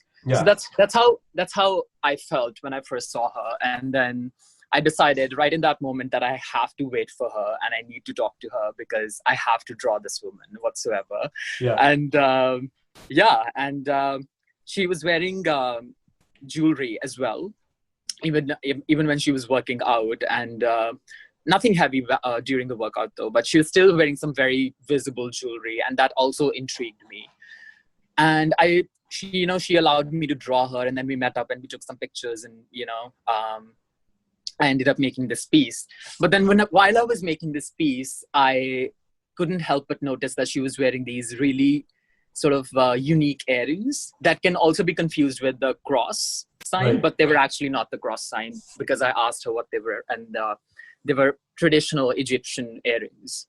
And that conversation just made me think about how jewelry and women in general, because women wear really heavy jewelry in many parts of the world, and it tends to have a little bit more of a meaning to it than just, sort of an embellishment. It's more than that. It makes you feel a certain way when you wear jewelry, right? Yeah, for So sure. yeah, that's why I came up with the series Adornments and Sentiments. It was all about women from different parts of the world wearing different types of jewelry, but them feeling sort of, at least, if not exactly similar, but there's definitely a spectrum of emotions that develops after you wear jewelry. So that's exactly what I talk about in the description as well, where it says that there's conviction, there's pleasure, there's a certain sense of freedom that comes from wearing jewelry as an important part of who you are, especially if it's a part of who you are on an everyday basis. So there's definitely an emotion. And that's exactly, again, I draw a parallel between, how you could be from anywhere in the world as a human being. There's this broad spectrum of emotions that you tend to feel. And once you have that realization, I think you just start respecting anyone and anywhere in the world. Yeah. That's beautiful, man. Inspiration can be found anywhere, even when you're working out at the gym. You never know. Yes, that's exactly what happened with me. That's cool, man. Yeah, we're really good friends now, by the way, and we always catch up and we always talk about, what's going on in our lives. So, yeah. Has she, now that you're friends, has she ever told you, like, when you approached her randomly out of the blue, was she like, what the heck is this guy doing? No, actually, that's exactly why that moment and that day is so vividly clear in my head, is because I don't know what it was about this woman, but when I went up to talk to her, she was not even for the slightest moment taken aback. Like, you just know when someone's taken aback, Yeah. So, and I knew she wasn't taken aback. She just talked to me, like, and that's the kind of connection that I sometimes crave from a human being, to be able to not have this wall constantly around you. Yeah. Yeah, that's hard to find, man. So you guys were meant to meet up. And we shared the same birthday, just so you know. You have the same birthday? Yeah. Wow. Holy smokes, man. Yeah, That it was is pretty trippy. crazy. It was actually pretty crazy. It was That's crazy. The story just got like so much better. That's insane. Wow. Yeah. Very cool, man. That's super cool. Super cool story for those two pieces. There's another piece here called Quest. Can you talk about that one a little bit? That piece is from the series called Dreamscapes. Dreamscapes is also a very important word for me when I describe my general style and aesthetic, because I always tend to be, if you look at any of my artwork, you'll find it not to be extremely realistic in terms of environment and surrounding. It's almost like a dream-like aesthetic. And I always tend to go for that in most of my pieces, not all my pieces. And the series Dreamscapes was basically just about being in a state of mind, which is not exactly like, it's, you tend to be mentally not present on the planet, if you understand where I'm coming from. Right. Yeah. And I think everybody tends to get there sometimes, especially when you are in a very intense cycle of thought. We all tend to get to a point mentally sometimes where we tend to forget where we really are. And the series Dreamscapes was about that, but in a more positive way. So, when you have all of these existential questions, what am I doing here? What's the purpose of my life? And what do I really want to achieve? And sometimes life can also be looked at as some sort of a journey where you're sort of finding something. A lot of people say you die when the day you find everything about life, things like that. Yeah. So when I talk about these existential questions, I only tend to think of like, I sort of visualize that as individuals in a surrounding that's sort of unfamiliar to them, but at the end of the day, we are all here. We're still going every day. And there's a lot in our surroundings that we're unfamiliar with. And that's what this piece is about. This guy, this man who's extremely beautiful, is stranded on a foreign, sort of like a mystical, magical land. And while he doesn't really know where he is, he seems to be very, trusting of the fact that he's there and that he's on some sort of a quest to find something. Yeah, that's what this piece is about, and it can be interpreted in many different ways. But mostly it's just about being on a journey that you're unfamiliar with, but you still love it. Yeah. I don't know if you're a Star Wars fan, but I've been watching all the Star Wars movies with my son, and so we started with the old ones, and now we're almost at the end. And yeah, looking at this now, especially with the background that you've told me, it reminds me of a couple of scenes from the movie where there's these two suns they're setting, and it's sort of like this desert landscape, and it looks sort of like this, like now reminded of that. Okay. Like that's funny because I have that actually movie's all about watched... like a quest as well, like everyone is on a quest in Star Wars. Oh, really? Of some sort. Wow, that's so interesting because I've never watched Star Wars. Yeah, so you should watch it. It's cool. The fact that it sort of has that analogy with such a famous series of films makes me happy because I'm a cinephile. I watch a lot of films, although I haven't watched Star Wars. So yeah. Very cool, man. Again, you never know what you're reminded of when you're looking at art. Yes. And speaking of films, your final piece, your fourth piece, is from a film. It's a still of Irfan Khan from The Lunchbox, who we lost earlier this year. Such a talent in the film industry, not just in India, but worldwide. He was world-renowned, a true artist, a true actor, and he's no longer with us, but he is going to survive through his art and through other people's art, like yours. Oh, for sure. His legacy is forever. I think he's one of the finest actors to come out of Bollywood. And this piece was actually not my original concept or idea. I made it for this food startup in Vancouver. But the thing is that when they reached out to me about creating a scene from The Lunchbox, recreating a scene from The Lunchbox, I was suddenly so enthralled and excited about it that it almost became extremely personal to me, simply because how much I loved Irfan and his work, and how much impact he's had on artists worldwide and not just actors. Even me, like, not saying that I have delved into all of his cinema, but just watching someone achieving a certain level of finesse in their craft inspires any artist anywhere, in the world. So yeah, this scene was extremely emotional, but also very gratifying for me. And the movie itself, have you watched The Lunchbox? I have, I've seen it. Yeah. I'm pretty sure you know how beautiful the movie is and how beautiful it's been, sort of the relationship that builds between them, from, that chit chat that develops into a very intense, a conversation about little things that matter to them in life. And then that uneasiness that also sort of pangs you because you really want them to be together, but it's very, far-fetched. And so yeah, the scene is basically just a recreation of a still from the movie, and definitely one of his best performances. So yeah, this was again a very gratifying process as an artist for me, because I know how much of an impact he's had through the work that he's done in cinema. Yeah, absolutely. And this particular piece is a limited quantity. There's only 3 prints. Of this particular... I don't want to make this. I don't want to want this to be something that a lot of people can just buy. I don't know if that makes any sense, but I want it to be. I just want it to be unique, and I want it to be a very special piece, basically. Yeah.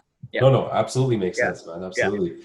That's fantastic. I mean, again, for anyone who's watching, we'll have these pieces on our Monsoon Marketplace on our website, monsoonartsfest.ca. So please check it out. Support Guntaj and the other artists who are going to be on there. Before we wrap up, Guntaj, what else are you working on now, presently, or what are you thinking about working on in the coming future? Not working out. We know you work out, but what are you working on now? There are multiple different ideas in my head right now. I am working on a few commissions right now, so there's nothing personal there's no series currently that I'm working on, but I definitely have many ideas. Cool. I will be working on the series of I will be working on a series about bodies, basically. So it'll be a lot of nudes, and but I will be amalgamating it with some sort of art from some sort of like graphic art. You know, nothing too realistic, but more pattern art, basically. You know, like block art or something. I'll be amalgamating it with that. So yeah, let's see where that goes. Yeah. Right now, it's just an idea, and we'll see. An idea is always an idea, I guess, until you start working on it. So yes. Yeah, once you start working on it, it sometimes morphs into something else, right? Yes, definitely. Oh, that happens so many times. Yeah, yeah. Cool, man. Well, I wish you the best of luck with everything you're working on. And again, thank you for taking out some time for chatting with me. And yeah, I'm happy to have you be part of our festival for this year and be part of the marketplace. Again, I'm we're trying extremely excited. Something I'm new so we're excited. trying for the first time. Yeah, and I'm looking forward to the marketplace and when it launches. Yeah, can't wait to see how it unfolds. And again, thank you so much, Gurpreet, for even having me as part of the marketplace. It means everything to me. Yeah, you're welcome. No worries, not to mention it. And thank you again. And again, everyone, check out the marketplace online. And thank you again, Kuntaj. All right, sweet. I'll talk to you later then.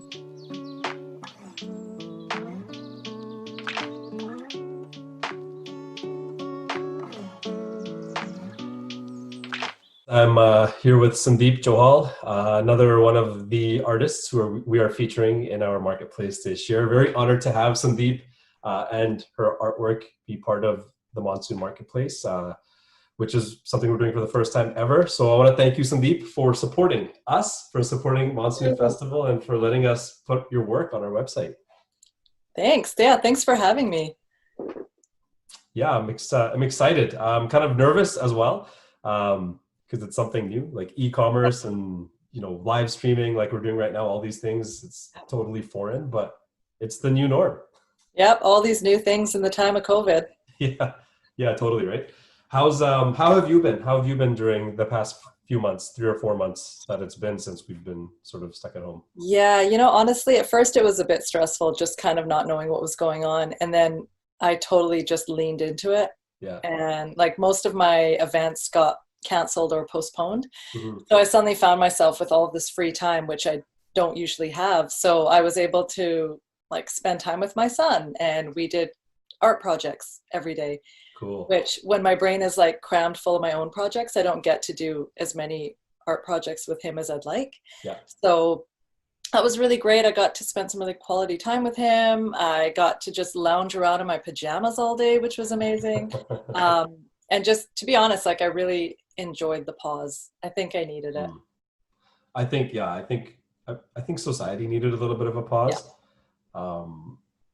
And yeah, the working in the pajamas is great. It's like business up top and like not like sleeping bedtime on the bottom. Totally. Like, no one knows if you're in your underwear or not. No, exactly. As long as like this looks good and upper body is good, you're set. It's all good. Yeah, 100%. Yeah, exactly. How about artistically? Yeah, I know, like you said, a lot of your work has been canceled or postponed, and that's the situation a lot of artists are in all disciplines. Anything live event based, especially. Yeah. Who knows when it's going to come back? To really get going again, unfortunately. How has that been creatively for you? I know you've spent a lot of time with your son and sort of slowing things down, but have you felt any motivation during this time to create something, or have you just been chilling and relaxing and self-care? It's all about self-care. Yeah, a bit of both. I mean, my self-care is creating. So, I found myself on a drawing tear where I was staying up every night till about 1:30 just drawing. And I find that it's like really meditative. It helps me absorb my feelings. Because there have been lots of feelings around the pandemic. And so, I'm absorbing all of those through creating and drawing.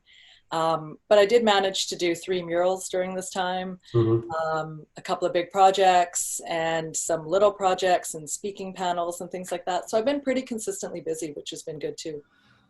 You're also on our speaking panel, which everyone should tune into, called Breaking Cultural Norms, happening not today, not this Saturday, but next Saturday. There's my little plug. Watch it. Watch it. Woo woo. She's on it. I want to talk a little bit about your your background. We know where you are now, but let's go back to however far you want to go back, Sure. and talk a little bit about your journey as an artist. Yeah, I mean, I've been drawing forever. It's always line drawing is my first love. I've always drawn. And like in some capacity, I was always doing something creative, but I didn't know that I could do anything with it. So I pursued the sciences because I was like, yeah, ladies in science. And when I went to university to do my biology degree, I was like, this is not interesting to me. Like, I don't want to do this. And so I was, in my science classes, I would, fabric paint t-shirts and be like, look at my t-shirt. And I had these like weird hair extension twists and I was wearing like rainbow gloves.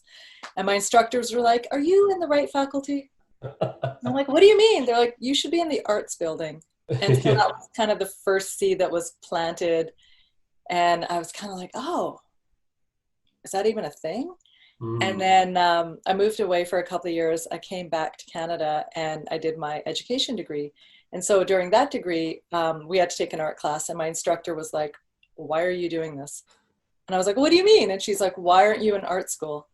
And so again, it was another instructor in a degree telling me that I should pursue art. But again, me not really realizing or understanding like, well, how do you do that? Yeah. And like, how do I tell my parents that I want to do this? So I had a few years I called the lost years where I did nothing productive and I was all angst ridden trying to figure out my life. And then I just decided, well, it's now or never. I don't want to be on my deathbed and regretting that I didn't pursue art. So I went to art school with the intention of just going for 1 year, just to like check it off my list and say that I did it. And when I got there, it just felt like the place I was meant to be. And I've never felt that way in my life before up until that point. And so I just fully absorbed myself in everything that was happening at art school. I was there probably 60 hours a week. Wow. I worked really, really hard. And then I decided to do the diploma. So I ended up doing 2 years and, like I had a A+ average. Oh. I won the design award, like that person I used to be had come back tenfold. Right. At art school. So then after art school, my sister was like, be an artist. And I'm like, yeah. And so I didn't go back to my job and I was like, I'm going to be an artist. And so for 6 months, I like toiled and labored in my apartment trying to figure out like, well, how do I be an artist? Like, I don't even know, like, what do I make? And like, how do I sell it? And who do I sell it to? And how do I advertise it? So it's like, where do I apply? Where do I sign up? yeah. Like, I don't know. And so I basically was like super stressed, broke, hustling, just trying to pay my rent. And then I was like, I can't live like this. I need to find a job. So I found a job, with like benefits and holiday pay and sick pay. So I started this job with Immigrant Services Society teaching English, and it felt meaningful because I was helping people settle into their new lives in Canada and giving them the language skills and confidence to do so. But after a while I was kind of like, is this it? Like, is this my life? Like, I'm just going to do this until I die. And the thought of it was really, really depressing. And so my husband was like, well, why don't you make a website? I was like, I don't know how. And he's like, well, just figure it out. He's like, I'm not going to help you. You have to do this on your own. So for like 3 months, I'm cursing him and I'm trying to figure out how to like make a website. And I did. And then I just started drawing again and people were interested. So I started just, selling things for like $20 here, $20 there. And then I thought, well, maybe this is something I can do. So I started thinking about it more seriously and then found out I was pregnant with my son in 2014. Wow. 2014? Yeah, 2014. Wow. And so I was like, okay, well, now I obviously have something else that I need to focus on. Yeah. So the art kind of took a back seat. And then in 2015, I had my son. And as my mat leave was coming to an end, my husband was like, well, I'd feel better if you were at home with Safa and then you could pursue your art. And I was like, what? And so I was like, okay. So I took 6 months extra maternity leave to see how it'd be to live on one income in Vancouver. And it was okay. So I didn't end up going back to my job, and I stayed at home with Safa and started pursuing my art career. But for me, I realized that, you know, timing is everything. So around that time, Thrive Art Studio had started by an artist named Jamie Smith. And she was looking to create a community for women to talk about their art practice, to talk about the ups and downs, to talk about the business side, which we don't learn about in art school. And, you know, talk about money, because we're so scared to talk about money, you know, especially as women and our self-worth. And so I had joined Thrive. I felt a bit like an imposter because I didn't really have much going on in terms of art. And I didn't really know where I was going. And so a month after I joined Thrive, I met my art consultant, Penny Lane. And in our first meeting, she was just kind of looking at me and was like, well, what are you passionate about? And I was like, well, I care about women, and I care about gender justice and violence against women. And she's like, well, that's what you need to do, you know? And I was just like crying. And she kind of turned me into the direction I wanted to go in, but was too afraid to move into. And so, so then I started thinking about, well, what does that look like? And how do I talk about that in my work? And it just kind of came together that I started doing these drawings dedicated to women who'd been murdered, just drawing studies I was posting on Instagram. And then the GAM Gallery reached out and was like, can we do a solo show? I was like, yes. And so in September 2017, I had my first solo show. And it was dedicated to 12 women who'd been murdered, half South Asian, half, you know, other cultures. But it just felt so meaningful to have that work up on the walls and to honor these women. And it was during Swarm, so there were tons of people coming through, and just to see how people were impacted by the work, tears in people's eyes, people thanking me, hugging me. And I was like, this is what I'm doing. Like, this is my purpose. Yeah. And so since then, I have a really heavy focus on creating work around women, women's stories, telling stories about women who are no longer here to speak for themselves, but, you know, making sure that I do it in a respectful way and a way that honors them. So I'm taking myself out of the work and I'm fully honoring them. Wow. That's an incredible journey. Yeah, it's been intense. Yeah. And congratulations to you. Thank you. For going through all of those ups and downs, the roller coaster ride. Yeah. From science to art school to teaching English. And then now full-time artist. Yeah. Right? Yeah. So it's an incredible journey. And, you know, a couple of the artists I've spoken with have talked about this imposter syndrome. And I think it's normal. I think like we all feel it. Anytime you put yourself out there and you put your work out there, it's open to being judged and criticized. And just the thought of that makes you think all these crazy things. Yeah. You know, who am I to be making this and putting my work out there? I'm a nobody. Yeah. And you think of all these crazy things, but it's all in our heads is what it is, right? Yeah. And so getting over that can be tough. It can be tough. And even having, you know, that inner critic, that voice that talks to you. And, you know, I had a pretty harsh one, and I just felt like everything I produced was, you know, wasn't good enough. And I'd have this voice in my head saying, you know, that sucks. Yeah. It's not good enough. No one's going to like it. Who do you think you are? And I really had to work hard to retrain that voice. And as soon as I started shutting it out and just being like, thank you. Yeah. I don't need to listen to you anymore. It just kind of became a bit more diminished. And I started noticing that, once I shut it down and started like enjoying what I was doing and becoming my like biggest fan, things really started shifting. And so, there's so much fear around creating. There's so much fear around being vulnerable. There's so much fear around being judged. There's so many blocks and barriers that we have to work through internally to, put ourselves out there and like put our work out there. And so, just flipping the script and being like, you know what? My work is good.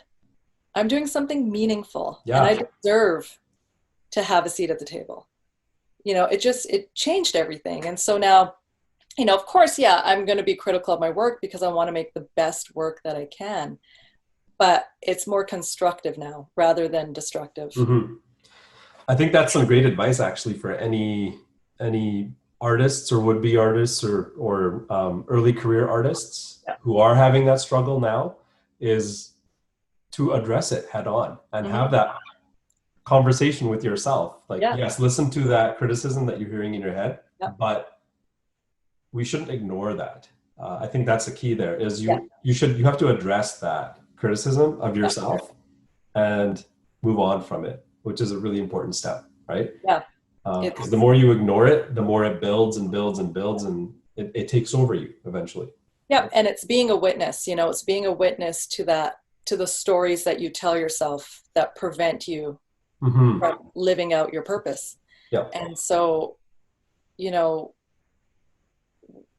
we have to, like, you're right. Like, we can't avoid it. We have to face it. We have to deal with it. And it's that thing of like, well, would I ever say this to someone else? Would I say these things to another person? No. So why is it okay for me to say this to myself? At some level, we have to value ourselves enough to be like, this is not okay. Like, this has to stop. Yeah. And it's difficult dealing with conflict, especially internal conflict. I mean, even conflict with anybody else, whether it's, a parent when you're young, or if it's a coworker or a colleague about something uncomfortable you need to address. It's never easy to do, but you almost always feel better if you have that confrontation. And it doesn't have to be like an aggressive, abusive, physical confrontation, but just a confrontation about whatever that is. And you often end up feeling better about yourself, and the other person does too. And there's some sort of resolve.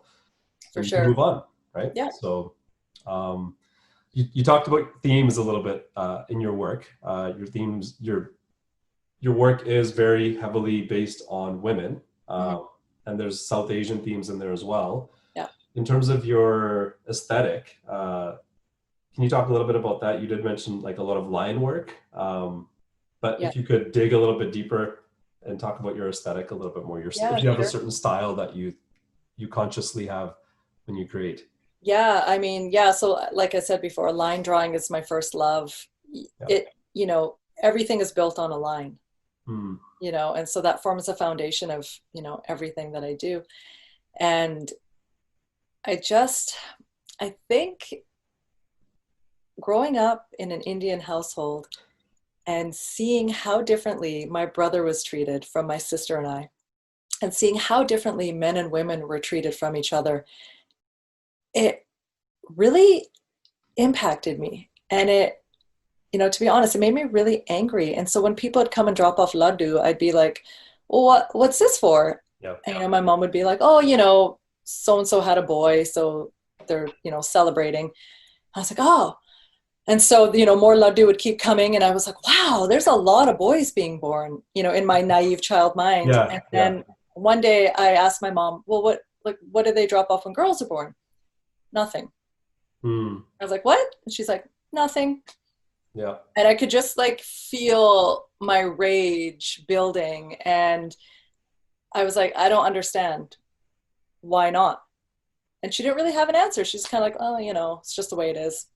Yeah. And I think that's when like little activist Sandeep was born. And from that point on, like I really started questioning things, much to my parents' dismay. But anytime I thought something was unjust or unfair, I would speak up about it. Yeah. And no one really appreciated my opinions. And so, but I wasn't the type of person to stay silent. It's okay. Who cares? No, they don't need to appreciate it. I know, right? So yeah, I'm not the type to stay silent. And so there was a lot of, this growing up. And so then I would just start noticing, things that would be happening to women in the headlines. And I just, I couldn't understand, why is this happening? And why are we as a society allowing this type of behavior to continue to happen? Mm-hmm.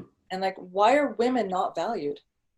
And so it's just all those years of these thoughts and ideas in my mind, they've kind of come together now in my art. And, another sort of piece of that is growing up in a town where there were very few Indian people, I felt really ashamed of my heritage. And as an adult now, I feel so awful that I felt ashamed of my heritage. Because, now as an adult, I feel very proud to be Indian. I feel very proud to be South Asian. And so it's really important to me that that's in my work and that aesthetic is there, because I want people to look at my work and know that it's made by a woman. I want them to look at my work and know that it's made by a South Asian person. Mm-hmm. And so that's when I bring in, all of those bold, bright, vibrant colors. I bring in all of those patterns and, shapes and forms. And so, yeah, it's just a part of me, and I don't want to deny that part of me anymore. And I want people to see it, and I want them to see the pride that's associated with it. Absolutely, as you should. And it's, I have stories similar to that as well, growing up, just with immigrant parents in that generation. It's not a lot of the things that they believe and the things that they see as just these hard truths. They don't have a reason for them. Yeah. It's just because this is how it's always been done. And so we just keep doing it. And there's no critical questioning of that. Yeah. Exactly. And so, I mean, we're not, us being born in Canada, different upbringing than them. Yeah. We can't just take no for an answer. It's just no, just don't do it. Yeah. Okay. Yeah. We got to question everything, and we should, as a lot of things should be questioned. And you're seeing it now, right? You're seeing it play out now with everything going on. People are questioning everything. Everything, exactly. As they should be. Everything should be questioned. Yes. You mentioned that during COVID that you had some days where you would just draw and draw and draw. And during this COVID time, you drew some self-portraits, and we're going to be featuring those self-portraits in our marketplace. So can we talk a little bit about those? There's 4 COVID-19 self-portraits. Yeah. So I did one of them, and I love Madhubani and Gandh folk art. And so I was looking at, images of Indian folk art and kind of trying to mimic their style, but in my own way. And I thought, well, maybe I'll do a self-portrait, but different from self-portraits I've done in the past. And each one was kind of associated with an emotion or how I was feeling at that time. So when you look at the piece, you can see some kind of emotion in it. And so the first one I did, I decided that, well, I have time now, so why don't I experiment in recreating the same image in several different media. So then I did a lino print of that same image. I did an embroidery of the same image, a watercolor, a gouache painting, a collage, I think. So yeah, I just experimented with that single portrait and translated into, several different ways. I love the way Indian folk artists can put so many different line types, so many different patterns in a single image where you'd feel like it would be so overwhelming and crowded, but somehow it maintains this spatial harmony. Right. And so I wanted to try that, where I just jam-packed her entire body with all these sort of competing patterns. Yeah. And see what that would look like. And it's pretty interesting because there's enough white space for the piece to still feel harmonious and have places where your eyes can rest. It looks beautiful. All 4 of them do. And these are original pieces. So there's only 1 of each for anyone who's watching on our marketplace. So do check it out on our website, monsoonartsfest.ca. Before we wrap things up, what are you working on now? I know you were just out of town a few weeks ago painting a beautiful, massive mural. Yeah. What's happening these days, or what's coming up in the next couple of months? Yeah, I am realizing that summer's coming to an end really quickly. Yeah. So in October, from October to December, I have a residency with Burrard Arts Foundation. And so I have 10 weeks to create a show. And my theme for that show is around motherhood, because I haven't done any projects around motherhood yet. And that's been such a huge part of my art practice, because I didn't start my art practice professionally until I had my son. Mm-hmm. So the 2 of them are so intertwined. Yeah. So I wanted to, but I didn't want to just talk about motherhood. I wanted to talk about the dark side of motherhood, and that idea of like mother as beast, and all of those really challenging parts of motherhood that we don't want to talk about because we feel like we'll be judged for it, or we're too scared to talk about. But you know that every mother is feeling it or has felt it. And I don't want to pretend like, oh yeah, motherhood is great. Like it's so easy. It's so perfect. Look at all my great pictures on Instagram. Yeah. I want to talk about the real stuff, because that's what my work is about. It's about the grit. It's about the real stuff. Mm-hmm. And I'm going to be doing it in textiles, which I haven't worked in before. Ooh. So I'm in Kelowna right now at my parents' house, and I have a suitcase of my mom's fabrics that I'll be taking back to Vancouver with me. Cool. And it was really important for me for the show that I use my mom's fabrics. And I wanted to source as much of the material from my mom as possible, so I could bring her into that show in that way. And then my show with Surrey Art Gallery was slated for July, but it's been postponed till next July. So I'll be working on my sketches and studies for that show. It's going to be an installation-based show. So I haven't done that before either. Cool. So I'll be kind of bringing that back to like my teen years and that sort of clash of culture. I won't talk too much about that show yet. So yeah, so I have 2 major shows that I have to start prepping for, which is going to, take a lot of my time. Yeah. Really excited about them. They both sound amazing and exciting. I can't wait. I can't wait to see both of them. Yeah, thank you. Yeah. Cool. Thank you again so much. I know it's like everyone's got lots of stuff going on, so thank you for taking out some time for chatting with me. And, yeah, thanks so much. I really appreciate it. Yeah, no worries. And again, anyone who's watching, check out our website, monsoonartsfest.ca. Sandeep Johal, her work will be featured on our marketplace. Thank you again, Sandeep, and thank you. I'll chat with you soon. Yeah, for sure. Thanks, Gert.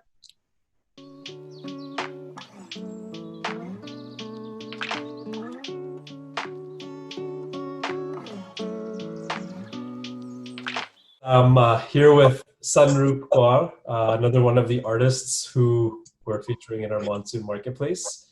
She's in California. Sandeep, how you doing? Hi, I'm good. I'm great. Happy to be here. Excited. Yeah. I'm jealous. California weather. It was pretty hot in Vancouver as well, but not like California. California weather is... No, it is. I'm in Central Valley, so it's so hot here. It's actually a problem for me because when I'm painting, my paint is starting to dry out. So I would actually prefer Vancouver. It's humid.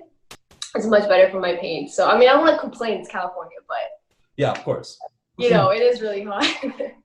It does get hot. I didn't even think about that. Yeah, your paint would dry out. Yeah. It does. And I hate being the negative Nancy, but it dries out so much. And I'll get a humidifier. Anyway, sorry. Total tangent. It's all good. No, I thank you again for taking some time. I don't know, like, you've got a lot of stuff going on. And yeah, but, it's cool. I'm happy that you can take part in our marketplace, which is exciting. And you've got beautiful work, beautiful artwork. Thank you. Yeah, I just wanted to chat with you and like with all the other artists, just a little bit about your background, your artistic practice, just so people can put a face to the actual art. For sure. right? 'Cause Yeah. usually we just look at the artwork and that's it. Yeah, for But sure. nice to know a little bit about the person who made it. So I guess let's start with your background. Like, what's your background, your training, your history? Where did the spark first ignite in terms of you wanting to go down this route of being an artist? Oh, just for art as a whole? Oh, Yeah. okay. For art specifically, I think I've been drawing my whole life. And then when I was in high school, I was in normal AP, and then I kept getting a really high marks, and my teacher transferred to AP art, which was really great. So I don't know if you guys have that in BC, but like advanced placement art. And then she was the one that actually encouraged me in my 12th year, like last semester, to consider Emily Carr as a possibility. So I went to Emily Carr University of Art and Design, graduated last summer with my Bachelor in Fine Arts. But yeah, it was actually her that really pushed me. And at that point, I do not even consider it. I mean, because I was going to like law school or something. Like it was so not going to happen.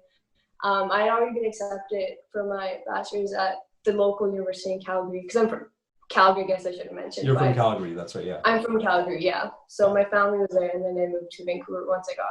That was like the only art school I applied to as well. So like, if I don't get this, then I'm not gonna do this art thing. And she's just like, no, like you can always transfer. I'm like, no, this is a sign. If I don't get in, then like I'm not doing this. And I got in, and yeah, here we are. It's also the support of my family for sure. Like my mom, I remember her being like, just go do this art thing, see this through. Because you know, if you go to a different school, you're eventually gonna end up doing art anyways. So mere paise kharab kare, you just go to art. Like just be smart with it. Yeah. That's good. You got the support, because like you said, like sure. most Indian parents or South Asian parents are like, go to law school, go to. No, literally, that was my life, and it wasn't even like pressure imposed by them. It was just like a societal expectation. I was like, oh, I gotta do that. Like art's not even close to the realm of possibilities, but so grateful because of my art school teacher. I was mostly because of her, if I'm honest. Yeah, it just takes that one person sometimes. If it's a teacher or a friend or whoever to like sort of, you know, ignite that switch or flip that switch in your brain, and you're like, yeah, you know what? I do love this. I want to go try this out. So for sure. Yep. Cool. What brings you to California? What do you do in California? So this is so weird. Is it a long story? We don't have to go there. It is a long story, but essentially my family is here now. And once I was done school, I was going to stay in Vancouver for a year longer. But I was talking to all my professors, and they said, you know, if you really want to pursue this and not just end up becoming an art teacher or something, go to California. Like really pursue it there, and then eventually make your way to New York, which is the plan. So fingers crossed. We'll probably do my master's there in a few years. But yeah, mostly my family, but also the opportunity here in California is going to be better for me, I think, in the long run. For sure. I think anything to do with arts and entertainment, California is supposed to be, or just America. Yeah, America in general, for sure. But definitely like California and New York are the two places where you're looking at, right? Yeah, no, they're definitely prime real estate when it comes to like the creative fields. So I'm super happy to be able to be here with support from my family, obviously. And yeah, it's been good. It's been good. Cool. That's good. That's exciting. I'm staring at the door behind you. That's so cool. Yes. How long did that take to paint? I think I started it before COVID actually became like a really huge thing. So I was just working on it because I was setting up my studio, putting it together. Yeah. And then once that happened, I was like, okay, let me finish this door. I have it. I think on and off, it probably took me about a few weeks. But if I compile all the time together, I think it'd be like around 30, 40 hours possibly. Right. It's like a full size door. Obviously, this is one little frame, but yeah. It's cool. It took a while, I guess. Sorry. No, it's all good. I was gonna ask you in terms of like what kind of style or aesthetic do you go for? Because I'm looking at the door, and then I'm looking at like the painting that I'm gonna be featuring on our marketplace as well. It's got a similar style, right? Yeah. That's actually really funny because I'm in my studio right now, but there's a bunch of different things going on. It's very eclectic, I would say, aesthetically. But I think the wave paintings are towards the realm of sort of photorealism or like pictorial realism. But in general, my work is, I would say, focused around classical Baroque art, like oil painting specifically. Okay. And then from then it also blends itself with Indian miniature aesthetics and sort of visual motifs and styles. It's a lot. I think I do waves when I get frustrated with my other work because it's so complex visually and I get exhausted. So I'm just like, I can't be by the water right now. So I have this, I have him. Honestly, if you were to zoom in and like cut out the white walls, it would look like you were floating like in the water. No, it's wonderful. Like when I'm just over there and painting and I get to look back and just take a breather, I love having this here. Yeah, I mean it's cool. Looking at the waves, like it's very peaceful. So I can see why even like painting them, it might be like sort of a relaxing, therapeutic experience, right? Yeah. Do you have any kind of themes that you try to implement in your artwork? So when it goes back to like the core of why you even produce art, I think when initially started, it was like for simply the joy of creating. But as I went through art school and went through those motions and interacted with professors and classes and engaged with my peers, I think the intention sort of become to diversify the spaces I enter and increase not only my representation, but representation for people that look like me, especially for women of color and visible minorities. Yeah, most of my work derives from being motivated by taking a very Western and colonized history and then either integrating that with my work or me simply like introducing myself to that history. You may not have seen this painting, but I did this like Baroque-based portrait where I sort of made myself look like Queen Elizabeth. I don't know if it was Queen Elizabeth actually, but I reproduced it in oil painting with my face as a portrait. And yeah, that fusion, that tension between those two different inherited histories is really interesting to me. So yeah. Yeah, it's so interesting that like that intersection of identity. It's a really interesting space, and obviously we're right now in the world we're going through like in terms of identity a rebalancing or a reshuffling or whatever you want to call it with the Black Lives Matter that's happening. Yeah, so it's also very powerful, and especially when you try to portray that in your artwork. Yeah. I have a lot of self-portraits, and that's not because I'm like narcissistic or vain. It's just because I had all these painting ideas and I wouldn't have people to sit for me or pose for me or whatever, so I'd end up having to use myself. But then I remember being in some of my critique nights at school, people responded so well to it. I was like, maybe I'll just keep doing this. And then I guess that's my style right now. I hate the fact that it's just self-portraits, but I have been exploring that. And I think when someone looks at these paintings, they're able to see a little bit of themselves in it. Yeah. Even if they aren't, specifically Punjabi or Sikh or whatever. But yeah, I think it resonates with a lot of people. And then obviously whenever I produce anything, I'm always keeping my family and friends in mind. So, it's like it's about breaking barriers in the end, I think. For sure. Yeah. First year. And any art form, it changes over time, right? Like this is what you're really feeling right now. It's probably going to morph into something else, right? Yeah, no, it's always a ever evolving sort of. Yeah. Like it takes its own life at times. When I started painting, I don't know where I'm going to end up by the end. Yeah. So I love that part about it too, but it's also frustrating because it's like you almost don't have any control. So it almost never looks like what you think it would. And I guess that's the positive and negative of it, but yeah, it'll change. It'll for sure change. So other than the door during COVID, I know you're busy now with a lot of work, but the first couple of months, let's say from like mid-March is when everything shut down, to mid-May, let's say. Like those first couple of months, how were you doing? Like, how did you feel? Were you relaxing, self-caring, or were you motivated to create, and did you make a bunch of work? It was kind of, I've always been busy because I'm working from home anyways, because I'm like doing this full time. But yeah, I was actually really relieved that my family was home now. That's so selfish, but everyone was home and was able to be with my family, because after living away from them for like 4 years, it was nice to just be with them again. So I think I just took that time to reconnect, not only with my surroundings, but my family and my loved ones, and then just pick up new hobbies or delve back into hobbies I couldn't do before or didn't have time for, I couldn't allow myself to. And then I got into horseback riding, so I've been busy. Yeah. That's like totally out of left field, like horseback riding. Well, because I wanted to do a painting of me on a horse. And then once I went to go out and like I know a lot of people are so to connect with someone that has a few horses, and I was doing it like, you know what, I think I want to do this like for real, like, and not just for the painting. Yeah. So now I've been doing horseback riding for a few weeks, and it's been great. Wow, that's cool. Yeah, I know it's really random, but I've been busy. I think I've been doing a lot of other projects. Got into traditional paint mixing, so making my own pigments and then using that and making my own paints. Embroidery. I stay busy. I'm always, and plants. I got so many plants, so I'm like really into plants. Wow, gardening, Yeah. nice. Yeah.